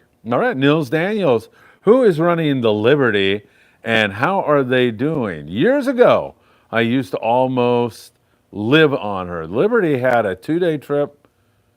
I think he had limits of bluefin tuna and on his most recent trip. He had a great score. It might have been yellowfin, it might have been bluefin. I just remember mentioning the Liberty today on the morning briefing, and he had a really good score. Do you know, what's the guy's name that runs it? Man, I know. Somebody out there will have. Yeah, it's like a Taro or Taro Torres. Takeuchi, yeah. Yeah. Yeah, super good captain. I mean, in that boat itself, you know, if you haven't been on it here in the last 10 years or so, I mean, they've completely gone through the whole thing. It's damn near a long-range boat, you know, and they do a lot of charters, and it's kind of like that upgraded overnight boat, but they do also the full-day trips. It's kind of what they're known for as well when they run open party. But, man, awesome boat, awesome crew. Yep. And awesome owners. So it's a pretty cool boat if you haven't been on it in a while. Yeah, I haven't met the guys on there, but I am following all these scores all the time, and I can see who Those the guys- hot guys yeah, are all the time. And those they're guys one are of the good. ones Yep. right up at the top all the time. So good stuff. All right. Fish with Ish. He's learning to tie different knots. Good for you, man. Keep it up. Keep up the good work. I guarantee you kick my butt. I'm still trying to figure out wireless mics and where my coffee cup is. What boat, William wants to know, ran into San Clemente Island about 20 years ago? Tell us about it. There was a few. Yeah, there's been a couple, I think. Yeah. The Outer Limits ran in, I thought it was Catalina up west, like 30 years ago. I remember that. I don't want to, I think I know who was running, but I don't want to say because I might be wrong and I don't want to disparage Yeah. anybody. But there's been a few of those kind of incidents. Yeah. Hopefully we won't see any more. And thank goodness, I don't believe there's been any fatalities on those kinds of things. But No. yeah, I don't know. There's been a lot of guys, and so I'm not exactly sure. Jimmy, 3-on-1, says 100% blue skies. Run out there and look inside your car, Phil. There's one. Blue skies. It's in your vehicle. I'm right. If Wild Willie, it's in your vehicle. If I'm right, is that go for a draw? Yes. Matthew Tamayo. Good evening, Phil and Sam. Sam, have you heard of the ebbing technique? If so, could you elaborate on how it works and how to rig it? The ebbing. No. Never heard about that? No. Sounds like a Hunter Biden painting or something. Robert Graber. Carl, go look inside your car. Okay? Sam, you're going to have to open that door. And we'll test the microphone and see if it goes that far. When I open the car door, I will let out a scream of sheer joy, or I may... You turn the key. Okay, there, well, maybe I'll run out. I'll see if we get a question that will require a long answer here, because I don't want to leave you alone. Let's see, Puck you. It's a size 12 Speedmaster Shimano. Phil, I'm changing name. Don't want to give you problems. Actually, I get in case you can't tell, I smile and chuckle every time I read it because I know I'm going to screw up one of these times. You're good. Don't worry about it. Is that going to take you like 30 seconds? Yeah. All right. Be right back. So on that size 12, it's basically a reel that's going to hold about 400 yards of 65 pound. So you're going to be typically fishing 30, 40, 50 pound tests on that reel. So you want a rod that's going to be in the 30 to 60, 30 to 80. I'd recommend something like an 8-foot rod. You know, United Composites has quite a few rods, you know, from their monster to their towel fish. Oh, hell yeah! Get into the I'm the telling Phoenix you rods, right 30 now. to 80 pound XH rods, whether it's a Damn right. is it in there? Woo! Man, I'll tell you. 30 to 80, you know, rated rod, and maybe like a 7.5 to 8 foot is kind of what I would recommend for that. You got it. I got it. There we go. Thank God. Thank you for making me go out there like an idiot. Remember, I said, no, I definitely had it in there. Yeah. I drank out of it. All right, we got it. Accusing I everybody. actually don't want it. Actually, I don't need You a don't coffee need it right now. anymore. All that for nothing. All right. Did you answer that last question? I'm sure it was an excellent answer. Cholula's calamari and kayak rentals. Went fishing the other day. We threw 250 grams but didn't catch anything. I think all those old people splashing around in the water scared the fish away. Could be. That's what happens when they do that, yeah. That's it? All right, William, Red Rooster 3, it's a Cadillac. Yeah, that's right. The Rooster. Great operation for sure. Sir, hook up daily. You will love the boat, crew, and food. It's amazing. Talking about the Independence, I can't wait, man. The Indy, yeah, got it. Thank you so much. I'm looking forward to it. Ribeye steaks every day, breakfast, lunch, and dinner. Red Pill, evening, gentlemen, great show. And my condolences to Eddie's family. Thank you so much, my friend. Deeply appreciate that. I have a 1.5-day trip coming up this Wednesday on the El Dorado out of Long Beach Sport Fishing. Any last-minute tackle suggestions? You're going to have really nice weather. I can tell you that. Yeah. I bet you catch. Yeah, as far as on what they've been doing, what I've been seeing at least is, you know, they're targeting that nice medium-sized tuna, that you know 25 to 60-pound tuna. Most of that stuff, from what I've seen, has been caught on you know, kind of light to medium gear, 25-pound to 40-pound test. Take your small hooks. That's going to be probably the number one thing. That Owner Mutu size 4 is by far the most popular hook on those tuna. Just because you never know if you might hook a big old maybe 80, 90-pounder even on 30, 40-pound test, you can still land them. Those hooks will hook the fish right in the corner of the mouth. So that's what I would recommend. And being that's in a day and a half, you still want to be able to take your big rig, your knife jig rig. You guys might get into some of that action as well. So as far as what you're going to take tackle-wise, I mean, you kind of have to take it all. I imagine it's going to be all tuna fishing. So I don't know if you need to take any of your rockfish or island gear or stuff like that, plastics, things like that. But definitely some small hooks and some line, everything from 25-pound to 40-pound, maybe even a 60-pound rig, and then that big giant 100-pound knife jig rig too. All right, JC is going to join us on the Independence for Friday. JC, can't wait to see you there. He loves your hat, by the way. John's a cool dude. That's a cool hat too. You got to get that in Cedros. Yeah, I did. Oh, Yeah. why didn't you get me one? What's wrong with you? You got to go to Cedros to get it. Oh, Did you okay. go? No, not yet. Are you going to go? Maybe. I'd love to. better. You know me. You yeah. should. I'm like you. I don't There's get no any... reason not to go. I can't see a reason. Is there Wi-Fi there?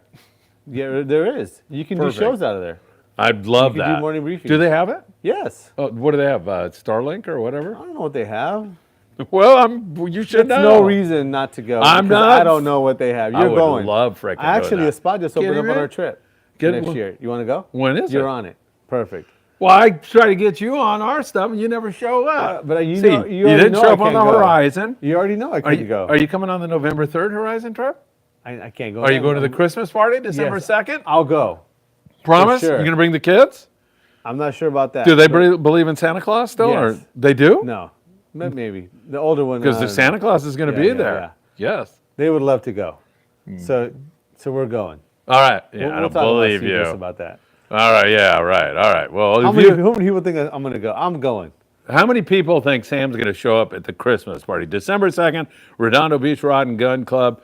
Man, I hope you all show up. I've already time is got it? a ton of people on the list. So if you're a Patreon member of Friedman Adventures, Saturday. you go free. Yeah, of course. Oh, why? Is that a Little League thing? I'm or- working here.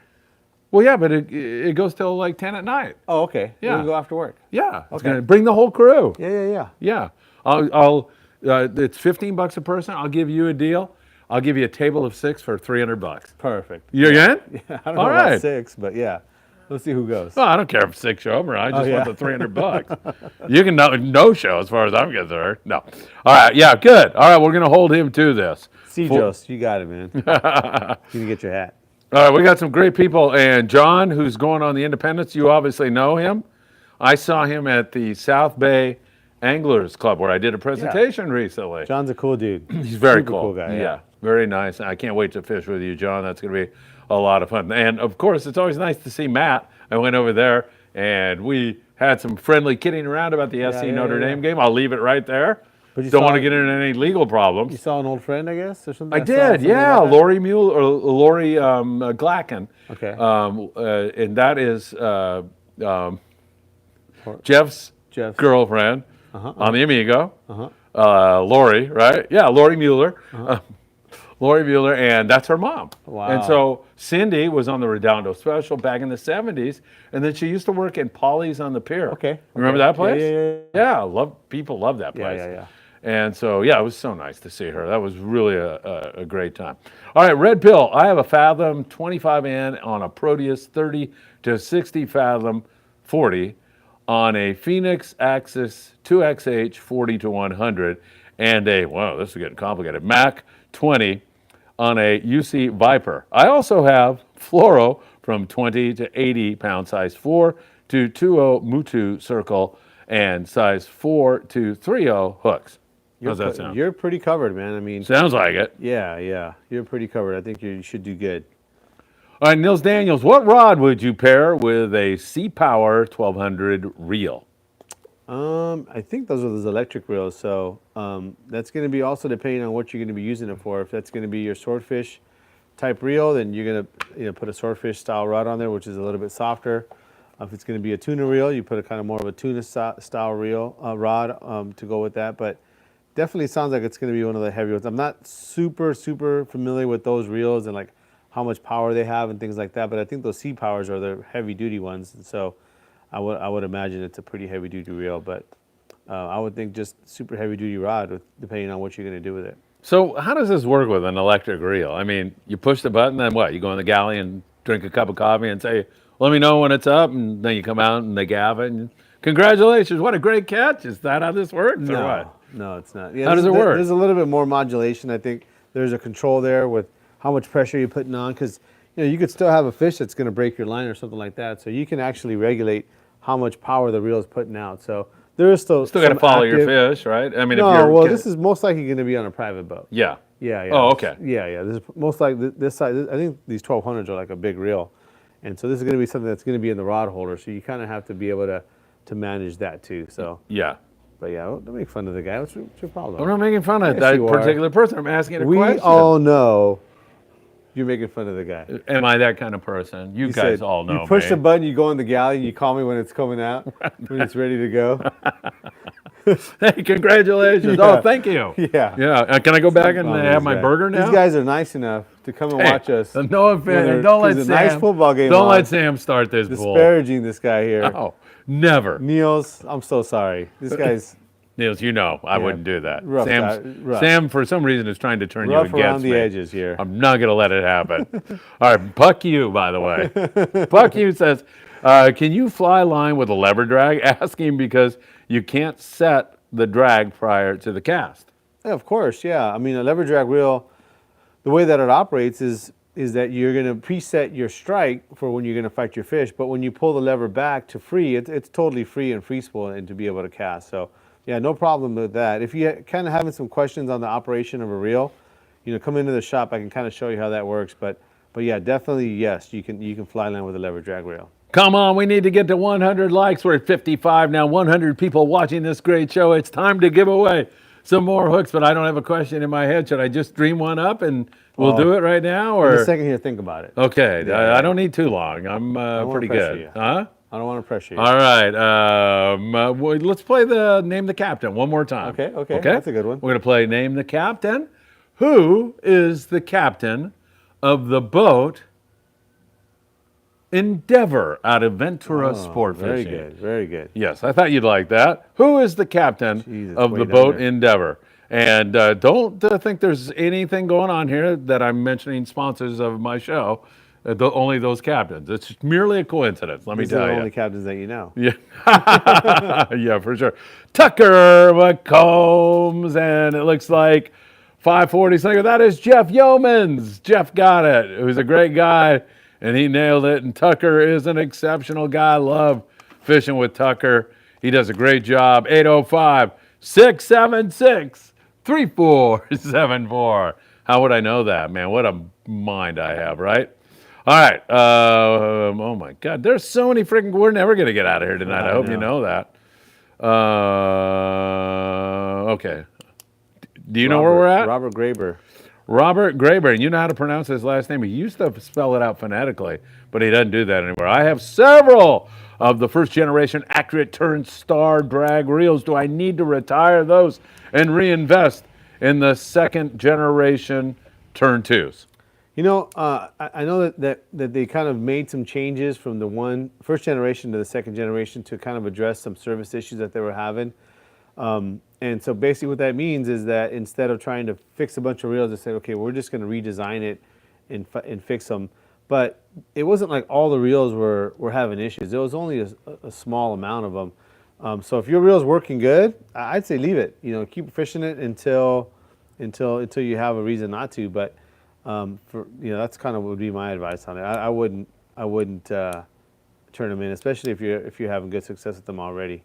All right, Jimmy310 says, hey, I was faster, Phil, check above. I'm just going to take this guy's word for it. We awarded to because I don't know if I'll ever be able to go back and figure this out. Why don't we give him one, and if we gave somebody else one, we'll leave it alone. Or do you want to go back and look?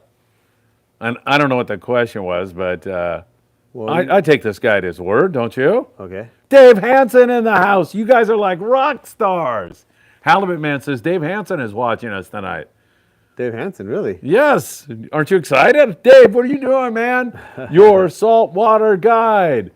Dave, good to see you. I hope you're doing well. I don't know where you're at. Maybe you're in Cabo San Lucas. Maybe you're up here goofing around. But wherever you are, you have my very best, as always, Dave. And it's always good to see you.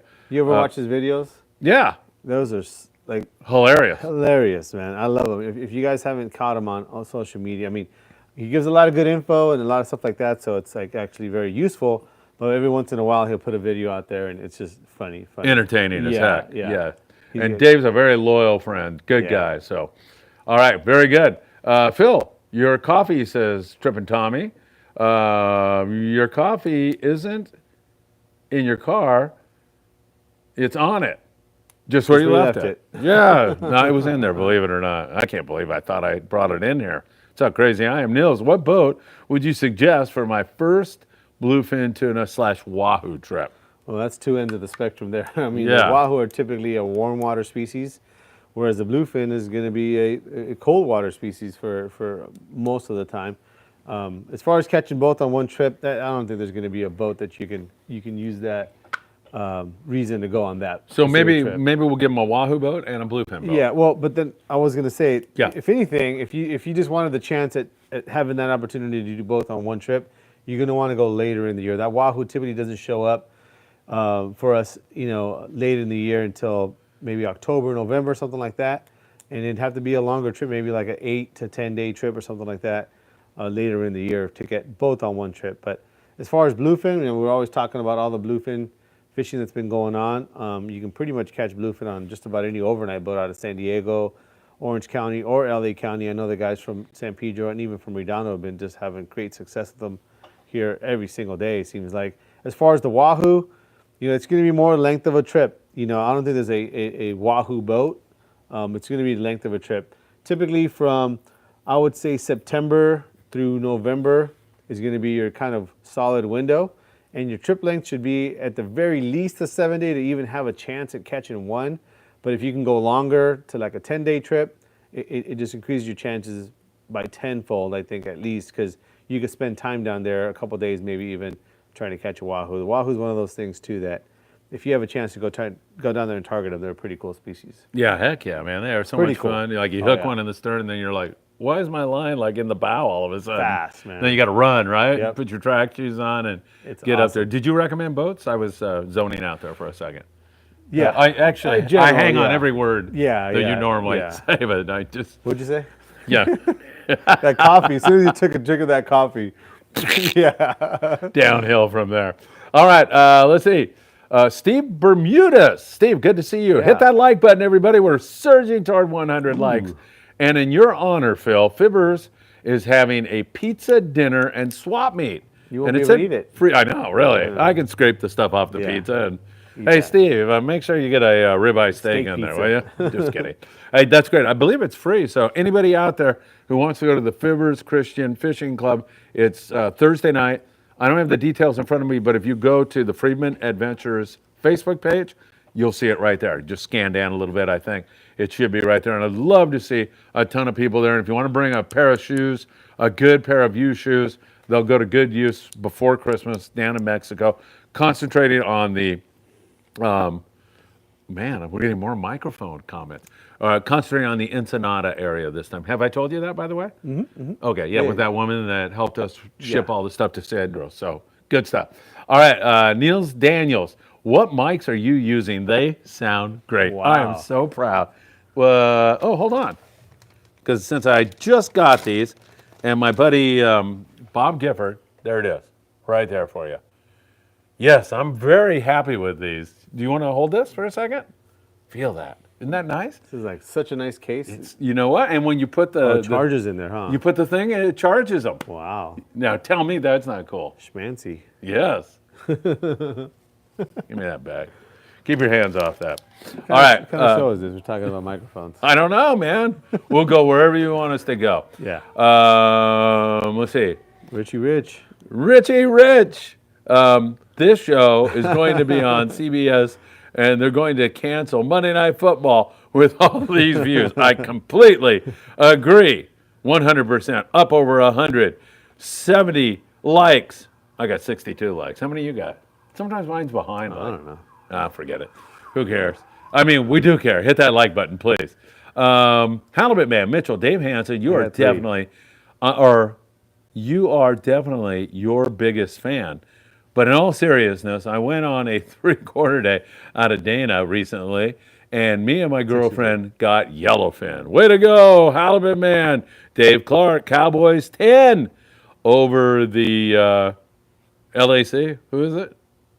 Chargers. Yeah, the Chargers. I'm not a pro guy anymore. I don't watch it. Phillies up my 5 friend, to are 3 definitely not a in the pro. 7th. Are you into the baseball playoffs? A little bit, yeah. Yeah. Somebody put a meme up. You know those Sisters of the Indulgence that they had at Dodger Stadium? Were you in on that? Did you know? There were these yeah, guys that something dressed up as Something like that, yeah. yeah, so somebody said 2024 is going to be fantastic. New batting coaches, and they had the fun of these people on there. So pretty funny, if you ask me. For those of us of the Roman Catholic faith, we were slightly offended by that.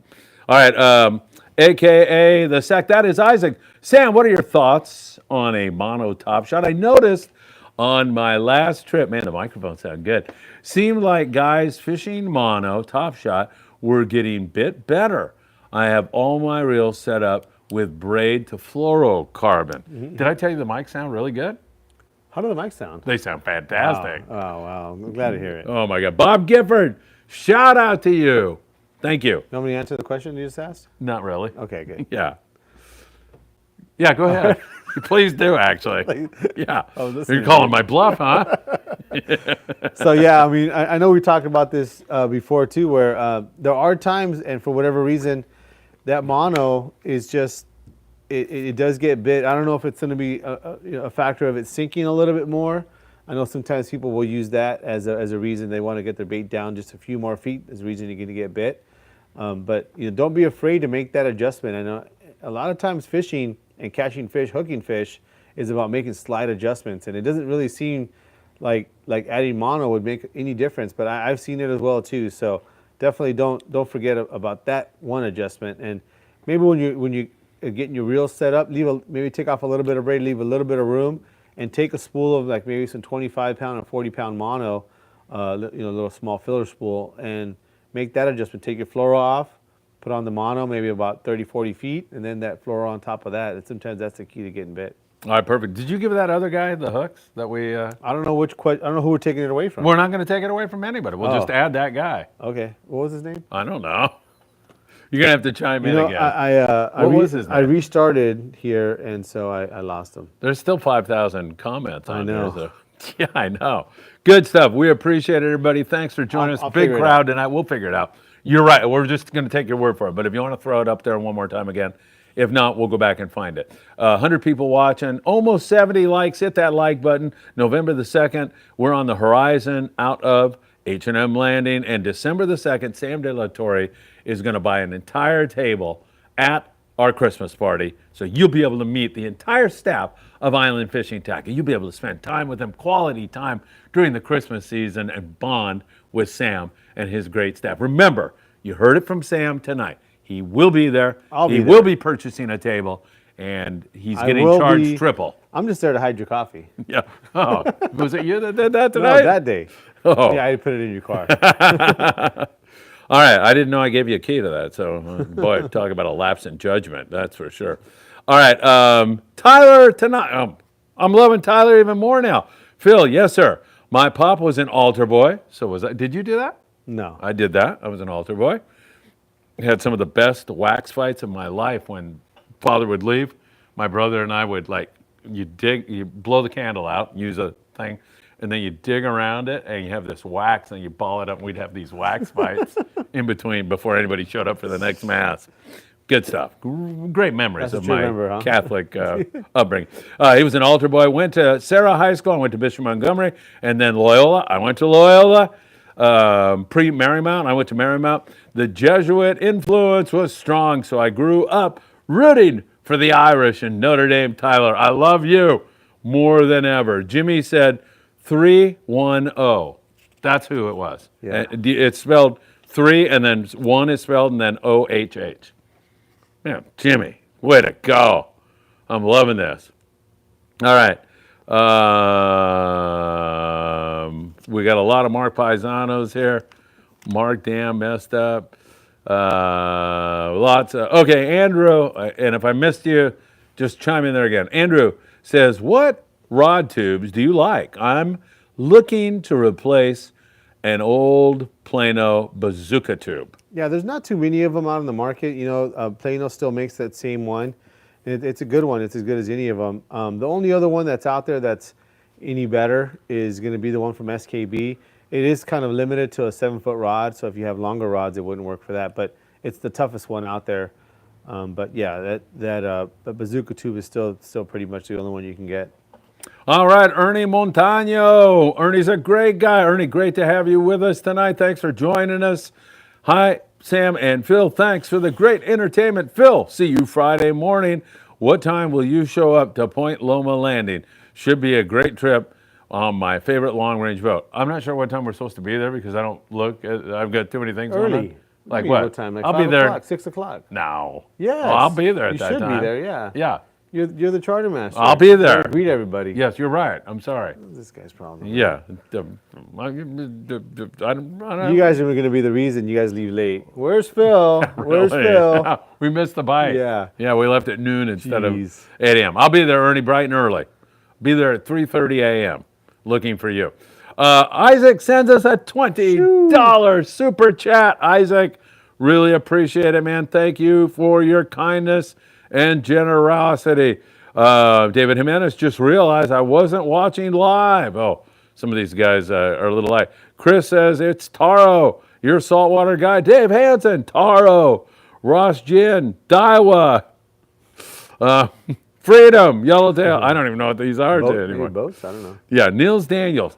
Thank you for the great answers to my questions. I really appreciate and enjoy your show. What a nice guy, Thanks. Sam. Take back what you...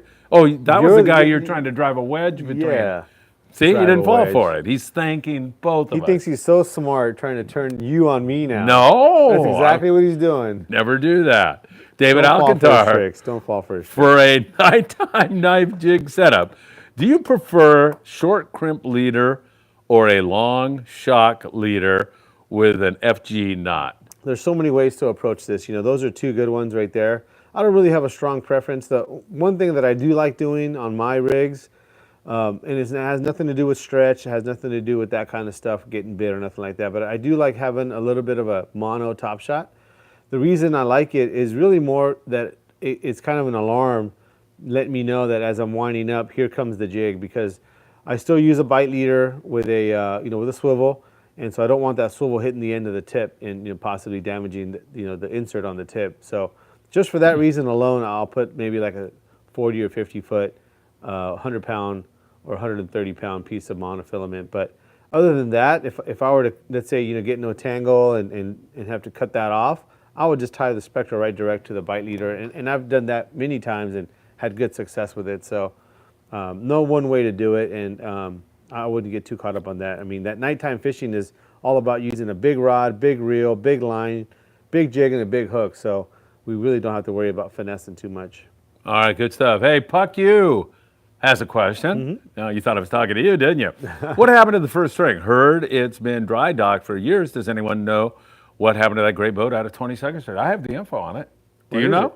So it was considered to be a complete loss pretty much. And nobody wanted to spend any money on it. And then I'm down in Ensenada. What's the guy's name down there? Louis, I want to say Prieto, but it's not Prieto. Louis from It's For Reels, Sport Fishing, yeah. and the Tequila Bar. Prieto, I think. Is it Louis Prieto? Yeah. Maybe it is. Louis, I'm It old. is. Okay, yeah, great guy. I had a great time. I went to his He bar. came in here one day, I think. Did he? Yeah. Oh, that's awesome. Yeah. So I think maybe during the podcast or at some point in time I mentioned to him about the first string. I think I was talking to Brad, who used to run it, and I mentioned, he goes, oh, hey, the first string's in the yard over here. And I go, really? And he goes, yeah, there's a Mexican guy who bought it. He's almost got it ready to rock and roll. So it's going to be a thing here. Wow. And this was 6 months ago, so Is I he don't know how much. running out of San Diego? Or? I don't think so. I think he's going to, in fact, I'm not sure he was watching, planning on doing a fishing thing. I think he was thinking whale watching or kind of eco tour kind of stuff, which is pretty popular in Ensenada. If you ever go down there and sit on the Malecon, man, it's constant business going. So that's where it is. Puck You too. Awesome boat too, man. I mean, I've had lots of cool trips on that boat. I mean, I used to even do trips there on, they used to do those 6-day trips to Guadalupe. I did many trips on that boat way down to Guadalupe Island and had a lot of good fishing on that boat. So glad to see it's still going. You're a saltwater guy, Dave Hansen. I know all about this string. There you go. Fantastic. Yellowtail 69 Wasabi.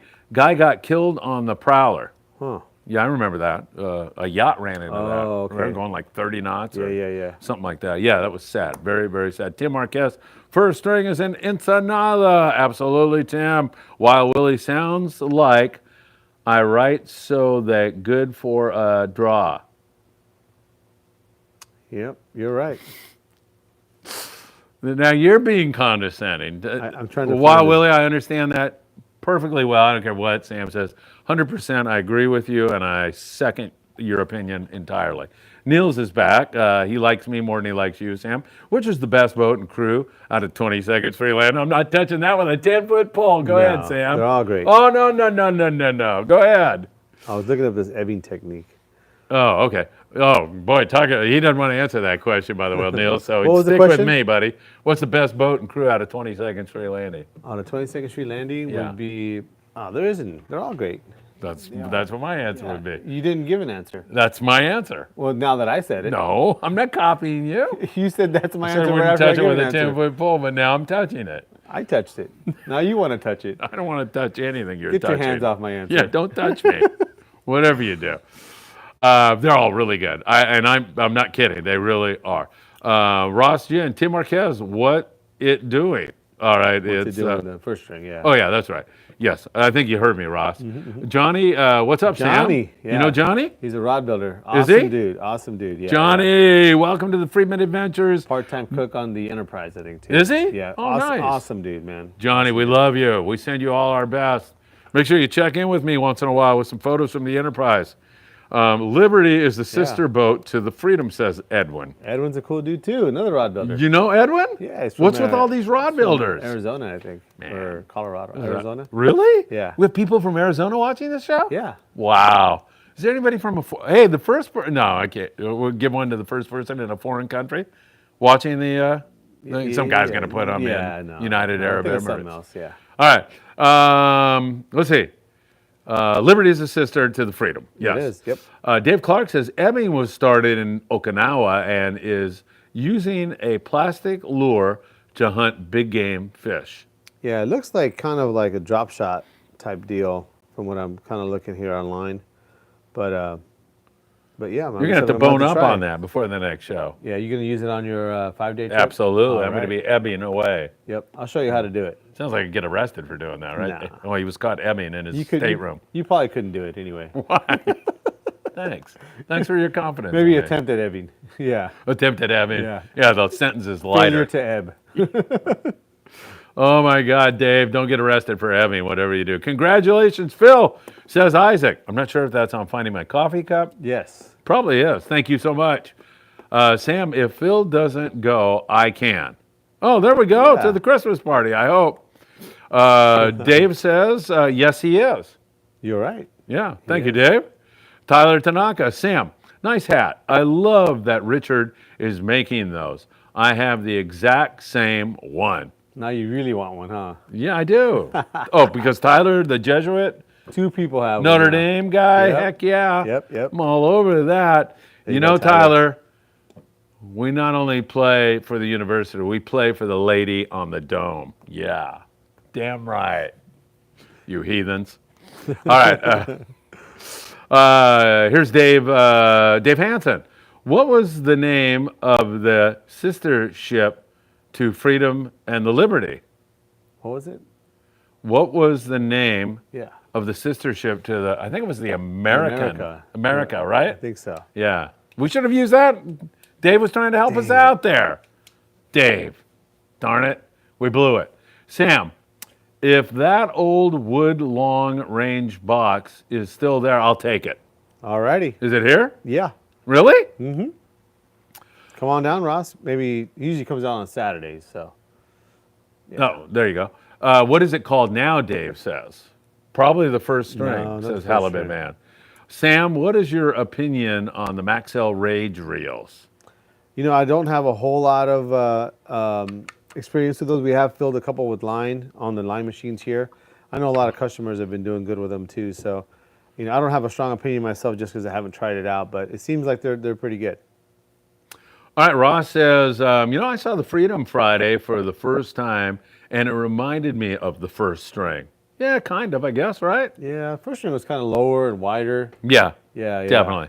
Yeah, they also had that upper deck too. Yeah. You know, that was pretty cool. What was the length of that boat? First string? Yeah, 90 or was it 100? I would say 90 at least. You know, Yeah, at 95 least, feet, right? You know, Yeah. It's kind of like, they had that upper deck. They had staterooms. They were kind of like partitioned, bunk rooms kind of thing, But that was a pretty cool boat, man. All right, Mitchell says, or the native son.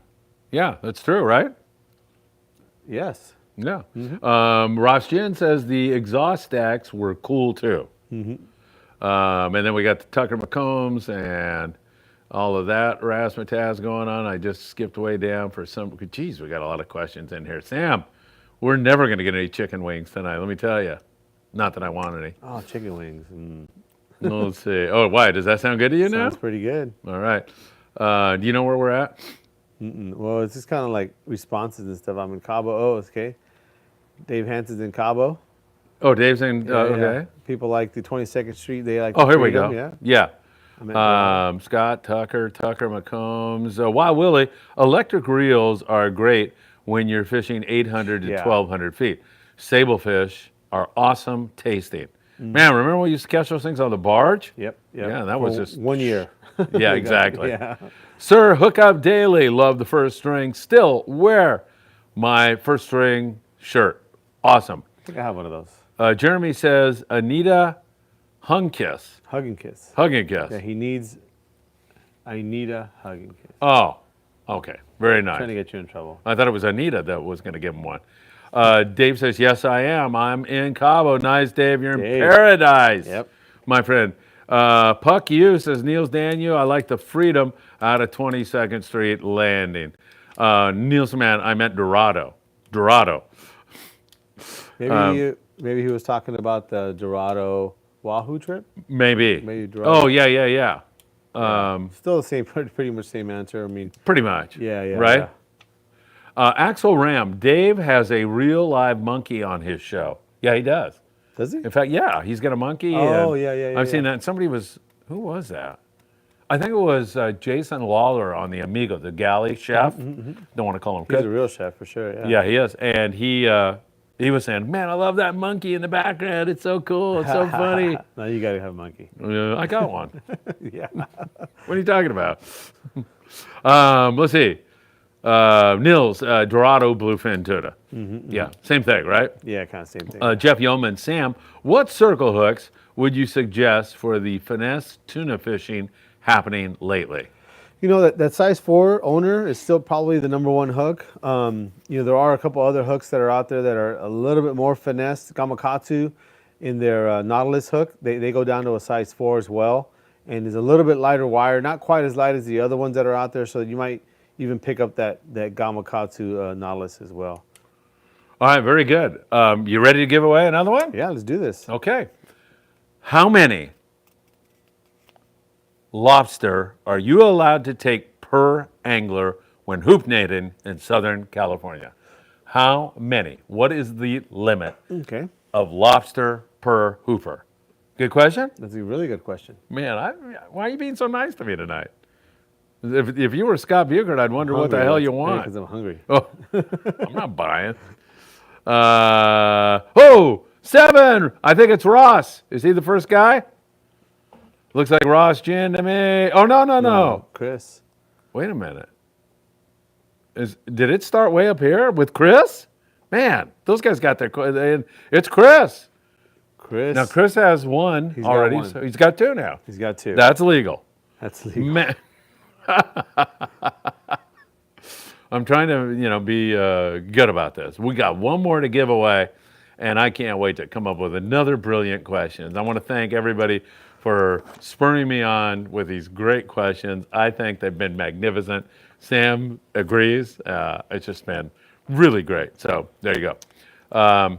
And just to kind of go back on it before we give away the last one here. So these are the owner Monster Short. This is kind of like the owner super heavy duty assist hook. It's got all of the kind of super clean Seino put together parts that it has on there. The super strong rope.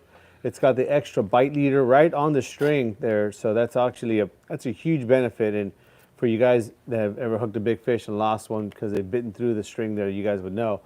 But this is pretty much as heavy duty as a assist hook that you can buy on the market. And these guys are nice enough to give us a whole box of them to give away. That is very nice. Thank you so very much. We deeply appreciate owners supplying us with those great stuff. All right, Nils is a little PO'd at you now. He says, I don't see where I said wahoo. What are you trying to make me look like a jerk, he said? First you try to drive a wedge between Nils and I. We're good friends.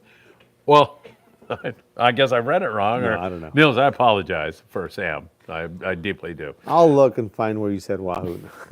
Yeah, we'll screw you one way or another. Then we're posting it on all the social media. That's you want to play games, He says, I don't know why I said wahoo. Oh, perfect. See, you're trying to put words in his Nils, mouth. I'm sorry. Nils, once again, you were apologizing. More evidence of this up. guy's I need some more coffee. I need dastardliness. some more coffee. Please, I'm sorry. I apologize. Naughty Boy 78, my favorite Dave story is when he stopped to take a leak and 3 boats stopped. Don't follow the boats. I like it. That's Dave's pretty always good. doing something like that. Puck you, Condor is similar to the first string. Kind of, A little right? closer to it, yeah. Yeah, I would say yes.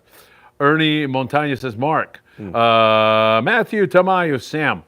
What knot do you think is the strongest for tying braid to braid? Braid to braid, that double uni, probably going to be the most common one. I've seen that thing tied 100 times, and I've never seen it break. So that double uni, you just want to make sure you put a lot of turns on each side. So you're going to do a uni on one side, uni on the other. They're going to come together. But do like 12, 15 turns on each side just to be safe. All right, Puck U says, attaboy, Phil, Notre Dame. No NFL or MLB. That's me, baby. Irish all the way. Mark is here. Mark just had a great trip on board the Grande.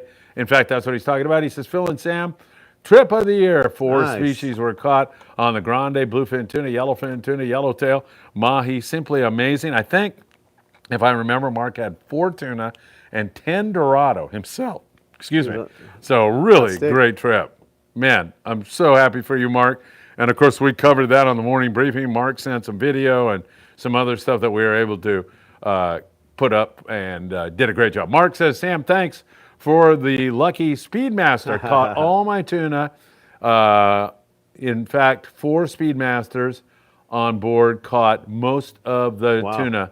30-pound was the ticket. Fluoro, 30 fluoro was the way to go. So that great. worked out, man. Yep. Jeremy says, you and Mike Rowe should do a voiceover on tuna fishing documentary together. I don't need Mike Rowe, Jeremy. No. Screw Mike Rowe. What the hell do I need him for? You got me, man. Good idea. I love it. I think it's these new mics. Yeah. I'm not afraid of Mike.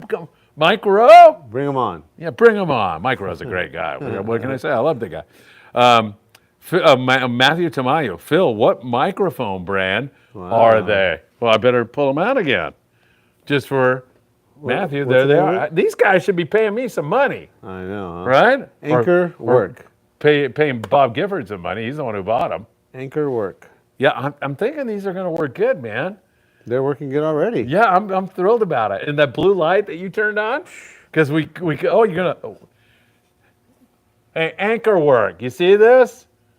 I don't want to ever have to buy another pair of these damn things as long as I live. That's so funny. I didn't buy those. Yeah. Bob Gifford. Keep the streak alive. He doesn't want to pay any more money for this. Everybody buy him a pair of these here so he'll shut up about it. Sam, what's your opinion, Wild Willie, what's your opinion of the new microphones? No. What's your opinion on the Berkeley Vanish fluorocarbon line, say 20 to 60 pound? Once again, it's not something we have experience with, so I don't really have any kind of opinion on it. You know, Berkeley is a big company. They make a lot of quality products. I'm pretty sure it's okay stuff, but honestly, it's just not something that we carry, and so I just don't want to make a comment on it. Something I don't have any exposure to. All right, Halibut Man, Jeremy. Now that's a great idea, or at least have Mike on the show. Me and Mike, huh? Oh, Mike will come on. Huh? You and Mike, you're bumping me out of this now. Now I am getting nervous, actually. All right, hey, good idea. We'll reach out to him and see if we can get him on here. You only showed the mic case, and I couldn't read what it was. That's it there now. All right. Can you see that? I hope you can see it. And what's the name of it again? Zoom in. Anchor Work. Anchor Work. There you go. K. Anchor Work. Anchor, though. Work. Do you get the nautical tie-in? Amazing. Wow. No, I mean, this is meant to be. Fate. Yes. Telling you, like finding my coffee cup tonight, or that jerk that put Fight On SC on the bottom of my cup, and my higher power immediately broke it into a million pieces. And I just took it and threw it in the trash without even realizing I got somebody guiding me. Could be Eddie. He's already starting to guide my life and help me. Love you. Oh my God. All right. Halibut Man, Nils. You only show, okay.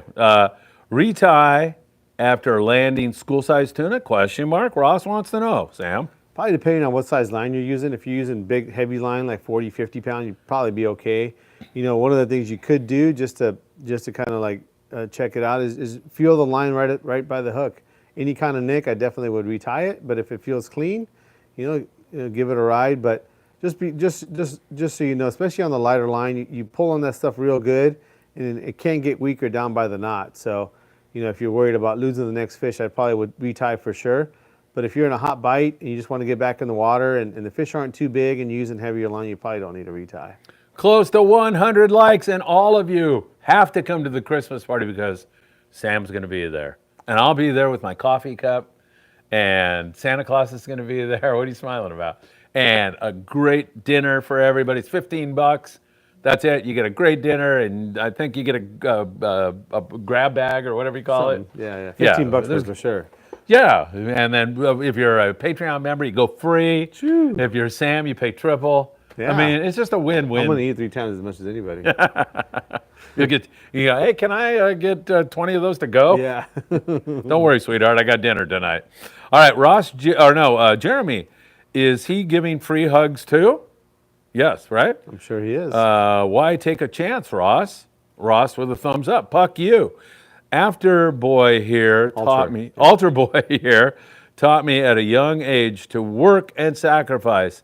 Also, the pride to serve Jesus and his community. With a name like Puck you, I find that very, very exciting. Yes, I mean, my Catholic upbringing, I think, was it was great because I got to go to Costa Rica for a year, got to go to Mexico for a couple of years.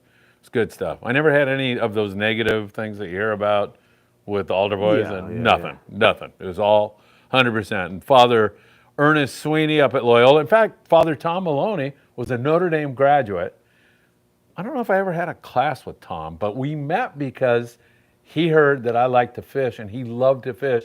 I used to take him out with John Dipley on one of the boats, Queen of the Sea or whatever it was, and John loved him. He loved John. It was really, really fun stuff. Good stuff. Tom Maloney, Loyola Marymount. I hope Tom is doing great. He was a great guy. All right, Niels, is anyone building a long-range box like Bowen would? No, as far as I know, nobody is. Nobody is doing it on a commercial level. I know a couple guys build custom boxes. I don't have their info here right now, but if you do a search, you might be able to find it. You know, it's kind of more of a carpenter type thing, but yeah, no, nobody does it anymore like how Bowen used to do it. Manny Ryan, who's one of my favorite people, always checking in with me, and always good to hear from you. My 2 favorite people. Sam, thanks for the discount on the gear. Bahia de Los Angeles was on fire. The bite there was on fire. That's for the shout out, Friedman Adventures. Yeah, we were following his trip. He was down there with a group, and they just had a great time. It's always good to see those sides. Sal Garcia, will you be at the Bart Hall show next year? Yes, I'm planning on it. Okay, and I'll be there. I don't know if I'm going to have a booth or just be wandering around aimlessly looking for my coffee cup. Probably that. I got a booth. I go over to Island Fishing Tqckle. But I might. I'm playing with that right now, trying to decide what I'm going to do. David Rosenthal, who's a super great guy. Good evening, guys. Heading out on the Endeavor tonight. Listening to you while sitting at the land. And hey, all my best. Say hi to Tucker. David, say hi to everybody on deck on that boat. They are fantastic. Daniel, I love him. And they are really an exceptional crew. Let us know, are you on a 2-day trip? Because if you are, you certainly can get to that tuna in this weather. It's going to be nice. Niels Daniel says, who? You want to answer that, Sam?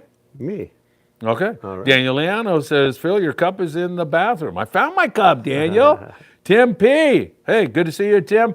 Good evening, fellas. Did they ever say what happened to the CJ in Oxnard Channel Islands? So, breaking news. The guy that ran the CJ, Chauncey, he was on board when this went down. There was another guy on the wheel, and he asked me, he said, I want to get the truth out about all of this. So I'm meeting him for a podcast tomorrow. Oh, there you go. And so we're going to delve into this and find out what exactly happened. And I like Chauncey. He's a very nice guy. I fished with him on the El Patron, and just a super, very nice guy. So I'm looking forward to conducting that podcast with him. I like him, and we'll find out, Tim. So not sure when that will air. If I had to guess, I would say possibly tomorrow evening, perhaps the next day, but we'll have the inside details on exactly what went on.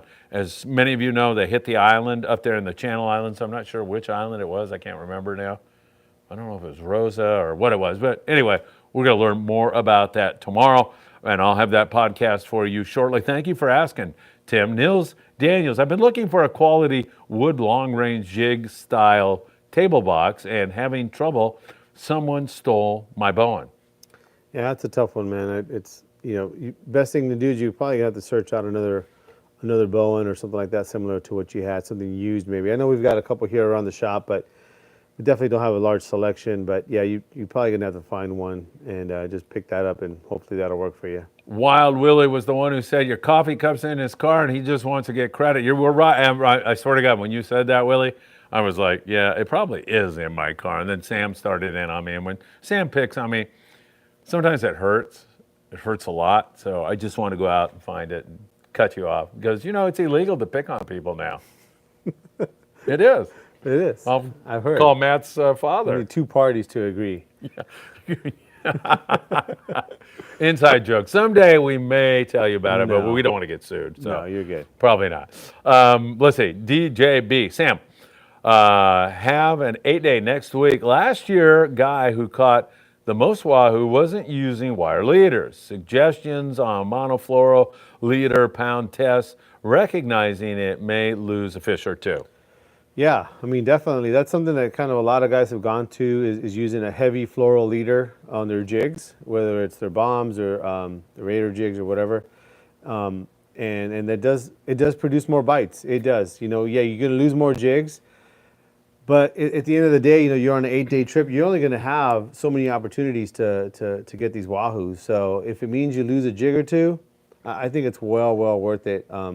But yeah, 130, 150 pound are probably the most common sizes that people use for those wahoo. And you would think, and you're right, you're going to lose jigs, so they can still bite through that stuff. But I've seen so many fish that are caught, and you'll see the abrasion on the leader, and it's pretty jacked up, but they still catch the fish, and so you're still going to need to probably replace it. One of the things that I did is that I kind of prepared a whole bunch of them with a swivel on one end, kind of like if they're wire leaders, but they're just the fluoro leaders. Swivel on one end, a little 2-foot piece of that 150 pound fluoro, and a sleeve on the other end ready to crimp, so that if I did need to change it, I could just cut off the old leader, slide the other one on, and crimp it real quick and be back in the game. So, something you may want to do, but definitely that 130 to 150 seems to be the key. All right, tomorrow morning, the morning briefing with something brand new. Can you guess what it is? Tomorrow morning? Yes. Brandy? No, I can't. New microphones. Oh, really? Yes, Yeah. I hear they're great. Yeah. What kind are they? Yeah, these schmucks better come through with something. What are they? Anchor work. It's so nautical. Yes, it's so nautical. I love it. Isaac says, Phil and Sam, great back and forth. You guys have nailed it. Man, we're good, let me tell you. Quit picking on me. He just dangles those chicken wings in front of me. That's all it takes, Yeah. man. Tim Marquez, Sam, can you share info on your Cedros trip? Why not? You have the hat on? That Cedros trip I did is, truly a bucket list trip, but besides that, the way that the operation was put together, I went with Cedros Sport Fishing with Rosie, as everybody's kind of refers it to, but the whole operation from the time we got to San Diego in the CBX to the way that they handle bringing us through the airport, on the airplane. I mean, before you know it, you're landing at Cedros, getting ready to go fishing. You can elect to fish the day that you get there, which most of us did. So you get to San Diego, and it feels like 2 hours later you're fishing already, catching yellowtail. I mean, and you're far away. If you look on a map how far that is, all of the logistics that it takes to get us down there, I mean, it just seems like it goes by so quick. So on the first part, I just want to thank Rosie and for all that they've done through that operation to make that so smooth. So we get down there, the fishing is just wide open yellowtail. I mean, it's the kind of yellowtail fishing that if you don't like yellowtail fishing at all, you're gonna hate this trip. I mean, because the yellowtail fishing is on fire, and it's all jig fishing. So for a guy like me that just loves throwing the iron, it's heaven. It is. The Pongueros are super knowledgeable. All those guys can fish hard, and they could outcast most anybody. They're great jig fishermen themselves, and they love to fish too. They're all sport fishermen, so they kind of get it. They get a bunch of guys that go down there and want to sport fish, and so they're in it. They're not just the guys that are running the boat and just turn the wheel for us. They're guys that love to fish and love to look for fish and find fish. So that's another thing too that I found these guys that are running the Pongas is that they're all super enthusiastic about taking us out and having a good experience. Everything else on the island. I mean, we had great accommodations. The food was great. Every day we get fed a couple times a day. We have AC inside the rooms, which that is, I think, some of the other operations I've heard that don't have AC. I could see where that would be a little difficult to sleep at night. So that was kind of cool.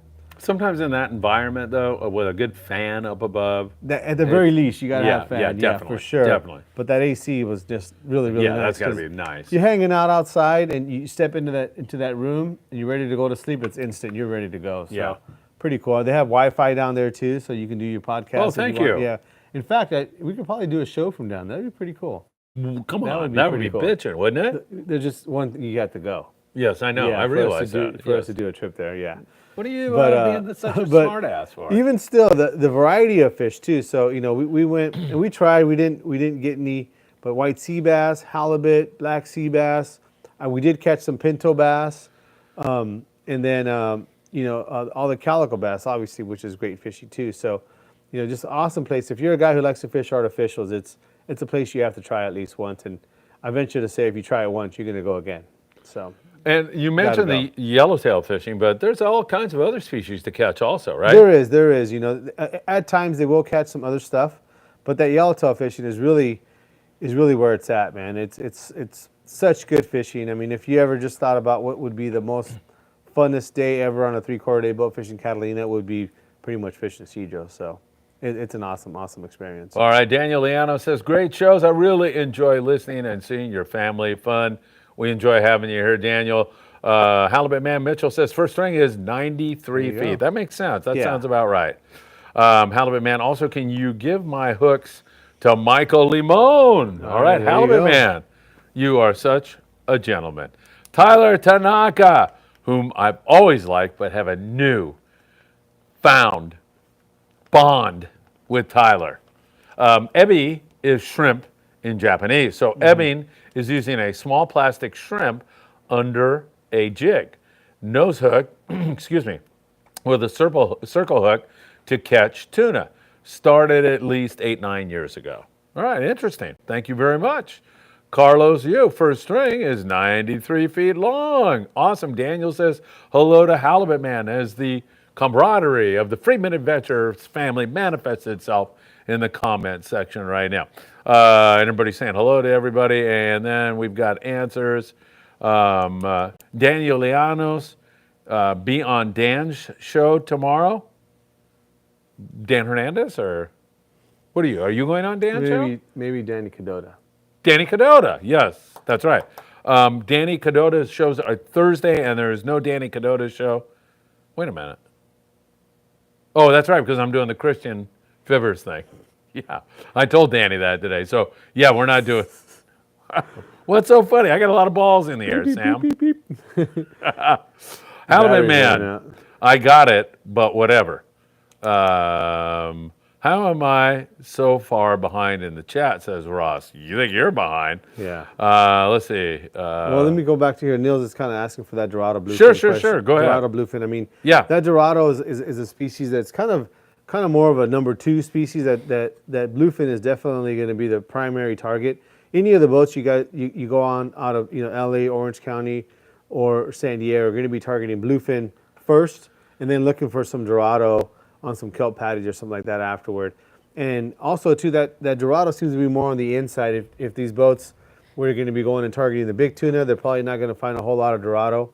But it really is hard to peg a boat as a Dorado boat, because typically it really depends on where they're going, and that fish kind of moves around. But any of those overnight boats, I think, you're going to have a shot at. Almost every single boat that posted a report I've seen at some point Dorado this last couple of weeks for sure. All right, Doy says, hi, Phil. Doy, hello to you, my friend. Neil says, answers are showing up before you ask the question. You must have slow internet going on. Yeah. I can't explain that. You may want to kind of like slide that little slider forward. You may be a few minutes behind. Yeah, either that or you don't want to give the questions out to your friends before the show, Sam. Stop doing that. I figured there was something going on here. Figured them out, Niels. Damn. Tyler, Nils, that means your stream is behind. Double tap the right side of the video to catch up and listen to the live stream. Man, I love this guy. You need to have him on the show, man. I know. Jesus. You have him run all this stuff. Can you imagine how good this show would run without me involved in it? You'd have at least 100 likes. 80 likes. Hit that like button, everybody. Sam, thanks for the reminder. Don't miss that Christmas party. Whatever you do, Sam will be there. All right, Halibut Man, Daniel Llanos. I haven't watched Dan in a while. he got mad because I thumbed down a video and just seemed kind of childish and won't answer my questions. Okay. Christopher You Martinez. should try thumbing down Me? Bill's video, see what you'll get. Oh, hey, don't even think about it. 2 thumbs down. Yeah. Man. I'll go back to the old microphones if you do that. That's what I'll do. Man, we got 100 people watching this show all night long. We're Shoo. beating this Monday Night Football.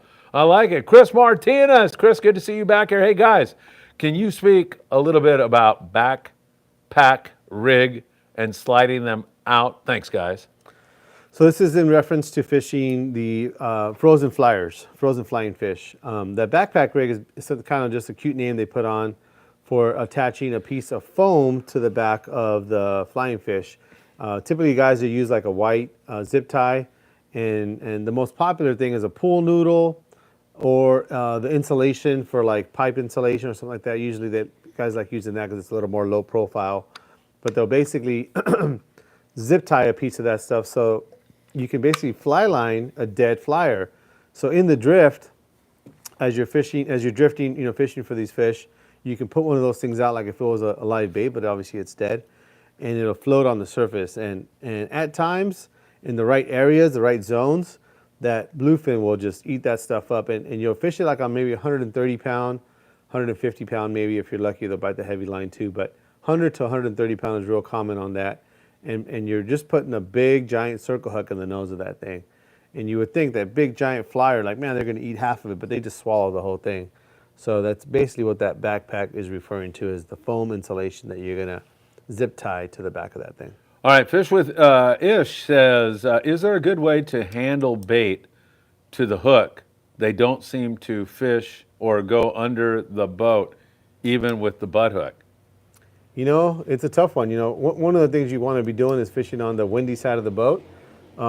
Basically, what's going to happen is that, the wind's pushing the boat along, right? So you're going to fish on that side of the boat, and you're hoping that eventually the boat will drift away from your bait.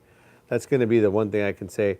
As far as the baits going under the boat, that's where sometimes being able to cast a bait away from the boat a little bit will kind of put it in just far enough where they kind of just forget that the boat's there. Because I know that, if you drop a bait straight down, a lot of times they just want to go hide under the shade of the boat. So being able to cast away from the boat might help with that too. But just try over and over. And sometimes you get a bait, no matter how good you do, you'll cast that thing way out. I think it's so strong it'll swim against the current under the boat anyway. But all I can tell you is just shake that thing off and tie it on your bait. Nils Daniel says anchor works. Anchor works. Yeah. You know what? That's enough free publicity for these guys. Right? They haven't done anything for me. Just because the show sounds so much better now, and Okay. that's it. We're All done. these 100 I'll guys. have my guys talk to your guys You're tomorrow. gonna talk to those guys. Write a formal letter. Yeah. You have a Yeah, letterhead. I'll talk to Matt. on a letterhead. Yeah. Yeah. I can do a letterhead on Yeah. my computer right now. What are you You're talking gonna- about? You think I don't have a you letterhead? You will not. No, I'm going to reach my hand out and say, this is such a great product. I'll talk you guys up for the next 50 years. And they'll say, who cares? Yeah. All right. They'll say, how do you spell your name again? Halibut Man, Daniel, I'll definitely try and stop in on his show, though. All right, perfect. Daniel Llanos, good to see you, Halibut Man. Likewise. Gregory Wilson, a few years ago, I was on the tribute fishing the Cortez. A woman on the trip had an electric reel. Someone had built her a battery pack mounted on the top of the foregrip. It had plenty of power all day long. Yeah, I've seen that too. They even have some battery packs that have like a little Velcro strap that you can attach the battery pack to the rod. So yeah, I mean, definitely something there's definitely ways to use that. Mark MJM says, I'm fishing the San Diego next Friday, looking for an additional offshore 50-pound rod. I need 2 rods Friday. What's a great rod for the investment you'd suggest? Daiwa Proteus, Phoenix, etc. Thank you. So I mean, there's a lot in that category. That you're gonna have your kind of $200 category, which is gonna be that Proteus. The other one is gonna be the Graphtec. But that Phoenix we sell a lot of. It's going to be more in like the $250 range. It's just a little nicer looking rod with some nicer guides, and it's going to be the Phoenix Axis series. That's going to be the series you're going to find. Maybe a 30 to 80 or a 40 to 100 would fit that bill. All right, halibut man, fish with this. Try yelling at the bait before throwing it out to scare him away. Might even make some room on the rail. I like that advice. Pretty good. Mitchell, Yeah. you're thinking ahead. I like it. Jimmy 310. Ken Tranholm, who caught a great big old bluefin tuna on our last Horizon trip. Hello, Friedman Adventure family. Just wanted to say hello. Great show. Thank you so much, Ken. It's good to see you here. Yellowtail 69, Wasabi Sam. You remember Joey and Brad on the Royal Star? You ever fish Clarion back when you could? Monument Rock, my favorite spot for big yellowfin. I don't remember those guys, no. And unfortunately, You getting that old? You don't remember people? Yeah. Jeez. I haven't had the luck of fishing a Clarion yet. Our trips have missed that so far, but yeah, I'd like to do that one day. Dzung Duong, great to see you, my friend. Always really good to see you here. Hi, Sam. Sam, do you know? He didn't say hi to me. He says, hi, Phil and Sam. Oh, hi, Phil and Sam. I'm looking for a fight tonight with everybody, Yes, right? you are, yeah. I'm probably a little upset about Matt got you riled up. Matt. Yeah, it was Matt. Yeah. Matt, I apologize. I didn't mean to upset you tonight. Hi, Phil and Sam. Good to see you. I'm sorry. Sam, do you know if the Shimano spinning reel cover large size and will fit the Shimano Twin Power SWC 1400 spinning reel? 14,000, yeah. 14,000, pardon me. I think so. You know, honestly, I don't know off the top of my head, but I think so. If you bring your reel down, if you're in the area, you know, we'll try it on. And if it works, it'll work for you. I do have a couple different spinning reel covers, so I'm sure we got something for you, but it sounds to me like it would. I just don't know for sure. All right, very good. Halibut man, it hit because I was sleeping on my buddy's boat at Anacapa when it happened. It hit Santa Cruz. Oh, okay, there we go. Wild Willie, inside. Matt, we are not doing that one live. We're recording that, and as I say, I'll try to have it up tomorrow night. Probably be the subsequent night, but we'll see. I'm going to work hard to get that out for you. Neil says, too many snowflakes. Yeah. Who's he talking to? You? Probably you. Puck you. No, not you. Puck you has a question. Jeez. Puck you. Would throwing a 7-inch Rapala purple mackerel be similar to a clear popper on a boil? Not depends on which one. You know, they have a ton of different products, but maybe if you had one of those stick baits, you know, they have those different types of lures that are stick baits from Rapala. That would probably be about the same. But if it was one of the ones that have the lip, they're kind of more the trolling lures. I don't know if that'd be the same as a popper for sure. And also too, the clear popper, for whatever reason, and I couldn't give you any kind of science or data supporting why, but that clear popper from Tackle House, Yeah. it's the one that gets bit. You know, you can next time you go fishing, just talk to a crew member and ask them their opinion, and I bet you they'll tell you at times that was the only popper getting bit, no matter what. All right. Robert Graber says CJ hit a rock at Santa Cruz, I think. Neil says they used to throw barbless hooks, Puck. Mike Henry. Heavy, hope you are all doing great. I have watched the episode where you had Desiree on with Paul and Mark, who saved her life 37 years ago. Wow. Hope they're all doing good. Mike, that was an incredible experience for me and for Mark and for Paul and for Desiree, and they are all doing really, really well. I think it was just Desiree's birthday, and they've been celebrating with her husband and kids, so they've been having a really good time. She's a remarkable person, and Mark and Paul, man, that whole thing. I mean, all of a sudden, like, we're doing a dopey show, Freeman Adventures, and then, you know, I'm seeing a whole thing on me in Reader's Digest and CBS Evening News. That was just That's cool. So fortunate. So, yeah, Mike, thank you so much. Appreciate that very much. Martin M. Hi, Sam. Now, did he say hi to me? No. Yeah, you can berate him now. I'm not going to berate him. I'm just got You were my looking feelings. for it. You're looking for I it. got my feelings hurt a little. Yeah, I'm yeah, sorry. yeah. Martin, hi, Martin. Nice to see you, my friend. It's good to have you on the show. Hi, Sam. What's the difference between yeah, really, the CalStar BT 100 and the Seeker Alua 10-foot all-glass rod, casting-wise and fighting the fish? They're pretty Rajin says, good question. Pretty similar, you know, honestly. It's It's not a rod. Those aren't two rods that you're going to find huge differences in. It isn't like you're comparing an 8-foot rod and a 10-foot rod. Very similar as far as their diameter, their casting ability, the fish fighting ability. The Alua has gone through many different revisions over the years, so it depends on which one you're talking about. The Calstro 100J has been a kind of a forever standard for a jig rod, that 100J. The only thing I would say was maybe the Alua might be a little lighter, as far as physically a little bit lighter. I know it's a little thinner walled. That 100J is a little thicker walled, so a little tougher rod, I guess. But overall, I'm gonna have to say that they're pretty dang similar as far as all the things you're asking about. All right, hit that like button, everybody. We're almost to 100. We're loving it. Steve Bermudez, if you have any medical issues, Sam, carpal tunnel, elbow problems, shoulder problems, the electric reel is a golden nugget sent from heaven. Yeah. What? I didn't say anything.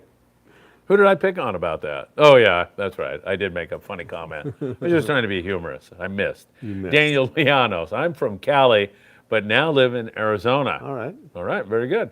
Nils, I would rather eat mahi than any tuna. How's that? Yeah. Microphones sound great. Steve Bermudez. Steve, I love you. Normally, you're very critical Who's the greatest guest? about things. Steve Bermudez. Steve Bermudez. Do you know Steve? Yeah, you do. You'd know him if you saw him. Yeah. Yeah, you can hardly forget him, believe me.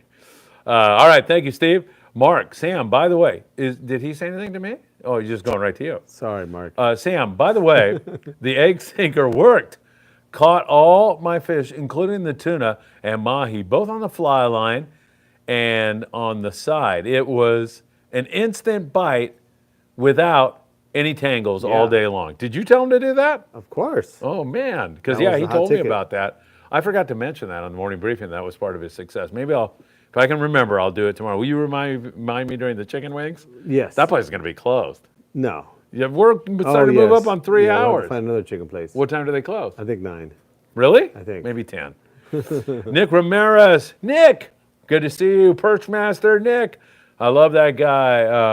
Oh, wait a minute. Steve Bermudez. Now that they got the microphone to fix, spend some money on makeup. Yeah, definitely. How about plastic surgery? Yeah. Yeah. Nick Ramirez, I'm late to the show. But hey, everyone, watching live from Hawthorne, California. Nick's a great guy. I love Nick very, very much and hope you've had some great trips here recently. I know you've been out on the Spitfire catching the deep water cod, so way to go. Christopher Bailey. Hey, Chris, good to see you, my friend.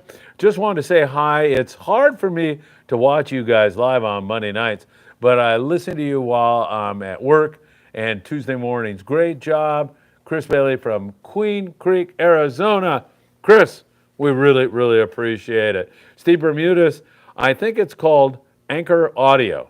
Something like that, right? I'm not going through that again. Are you? You want to talk about the microphones? I'm starting to get sick of them. I never did. You're the one. I want to thank Bob Yeah, Gifford yeah. for this generous contribution to For a make few the show seconds, better. you thought you were going to make $1 million over putting that. Yeah, and I thing got there, sick of it. Yeah, and you I'm thought done. to yourself, what? Yeah, who am I forget thinking? that. Who am I thinking? Yeah, those guys, who do they think they are? Tony, good evening, guys. I'm on the Freedom tomorrow, Tuesday. What would you guys recommend to bring? 4 setups, thanks. Tony, I'll be in the studio at 22nd Street Landing. You better stick your nose in there and say hi, my friend.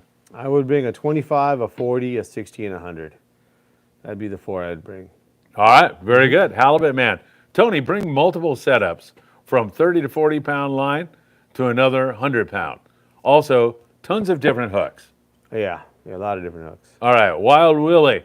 On my Tamacom 1200, I use a Milwaukee battery conversion kit with a hip pack. Can fish all day long with 3 batteries, fishing 1,200 feet. Yeesh, there you go. There you go. Do you? Yeah. Yeah, I love those electric reels, man. Because I like coffee, what can I tell you? Tyler Tanaka talking to Duong. Yes, on the large Shimano spinning reel cover, I have a 1400 Saragossa and the large size cover. Go buy one from Sam at Island Fishing Tqckle. Where is Island Fishing Tqckle, by the way? What's the address again? We're at 21809 Avalon Boulevard in the city of Carson.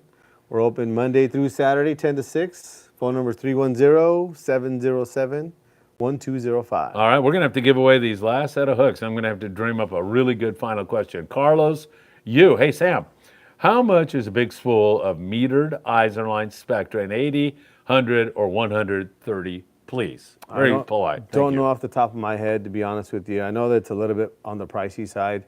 They only sell it in a... He's saying hollow, by the way. Yeah, it's sold in a 2,500-yard spool.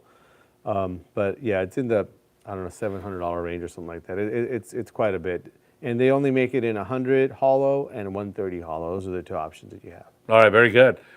Dude, we're almost... Call down to the shop. I'll help you out. We're almost there. Woo-wee. I'm telling you. Chicken wings, here we come. Chris, hi, Phil and Sam. Sam, do you have owner Mutu ring circle hook size 2.0 in stock? Those are out of stock at the moment. Yeah, they are back ordered at owner at the moment. We do have the 1.0, I believe. Let me go check. I might have a pro pack. And while you get far away, I'm going to do some commercials. Okay. Oh, no, I was going to tell you to talk on that and see if we pick you up as far as you get away. You could say something over there. Hey, don't forget, November the 3rd, we are on board the Horizon out of H&M Landing in San Diego, California. It's a day-and-a-half trip, $495, and it's leaving on a Friday night. I'll be there to shoot a video. November the 3rd, Friday night, fish all day long on Saturday, return Sunday morning, and you can book by going to horizoncharters.com, click on charter or get a ticket on the Horizon, and then scan down to November 3rd. It says Friedman Adventures, and book online tonight. Don't forget, I'll be over at the Christian Fibbers Fishing Club on Thursday evening. That starts at 7 o'clock. Pizza's on them, as well as some soft drinks. And what are you laughing about? And I was wondering if they heard what I said. It looks like they did. Oh, hey, you said something over there? That could be the last prize. Oh my God! The last prize. I'm putting it out again. There. Is if you can say what I said. Oh, there you go. What I said. What did Sam say back there? Something about me. What a crumb. Oh my God. So on the hooks, no, we're out of stock on the 2.0. We have a 1.0 and a 3.0, but I do have other 2.0 hooks in stock in that size in other brands. But yeah, we we do have the 1.0, which I think honestly I'd probably stay with a 1.0 anyway. But no, those 2.0s are out of stock. All right, did you say idiot? I didn't. No, I did not. You have to say, you have to type the whole thing. All right, yeah, you got to say whatever. I can't wait to see. That was pretty close, Jeremy. Pretty close. This is going to be funny. I'm already cracking up. Man, I opened my big mouth too, and now we got 500 comments again. Yeah, Isaac, Phil, I don't know. Phil, I don't know what I missed, but I'll give you a big hug. Hang in there. Thank you, Isaac. I appreciate it. Raul, Sam, do you carry any Avid power handles? I have an HX and want to upgrade. So the ones I carry are the Avid ones that are part of the HX Raptor, HX Wide Raptor. That's the one I carry. So that's a direct replacement. I do have those. All right, this is cracking me up. Great show, guys. Go get some wings, says Isaac, and then he says, "We heard that, Sam." I know. What is it, man? I can't wait to see. Steve Bermudez. Well, really, I can show you how to hook up that battery to your fishing rod so you don't have to use it hip bag. Okay. All right, there you go. Wow, Willie. Can't be, I don't know why I'm starting to read like a moron. Can't be the end question. People, I'm sure you have 1,000th of question. Keep the live feed going. Willie doesn't want us to get a break. Hey, Willie, we'll keep it rocking here. Jeremy, we heard you at your car. Also, Phil, so the microphones have decent reach. Also, sounding good tonight. Man, they heard me in the car. And they heard you. Were you taking a leak or something? No, Well, so I'm gonna give it to. I'm gonna give it to Jeremy. Phil's an idiot? Oh my God, that's the winning question. Phil's an idiot? What are you trying to do to me here? No, it's the winning answer. Oh. Well, but did you mean it? Huh? Yeah, you did. I'm gonna bring you by. You know you're an idiot. Yeah, that's true. I don't know who I'm trying to fool here. I know. Man, I don't know if I like these mics that you can hear from 1,000 miles away. Don't let me go take a leak during the show, whatever you do. All right, good stuff tonight, everybody. We really appreciate it. We still have not hit 100 likes. Let's make that happen before we sign off, because we're going to sign off here pretty soon, perhaps. Tyler says, great show, guys. Let the boys go eat dinner. Friedman Adventure family, have a great night, everybody. Christopher Bailey, Phil, how about those Fighting Irish? What a game. My kids and I were just freaking all over it. Philip, Patrick, myself, we had such a good time. Bob Gifford, the guy that bought this, is a dyed-in-the-wool SC fan. So wow. we went easy on him. We weren't calling anybody idiots or anything That's why like I didn't that. show up today? Are you sure you weren't talking to Nils when you said idiot? The poor I'm guy that you were positive. trying to drive a wedge with me? You'll hear it on the replay. Jeremy says, dang, I can't. Yeah, really. Isaac, yes, I got one of those handles. Wow, Willie. Sam, what's the smallest 5X hook available? Smallest 5X treble hook or circle hook? I mean, bait hook. I don't think they make any 5X bait hooks, but in those circle hooks, that owner size 4 is probably the smallest, strongest hook you can buy.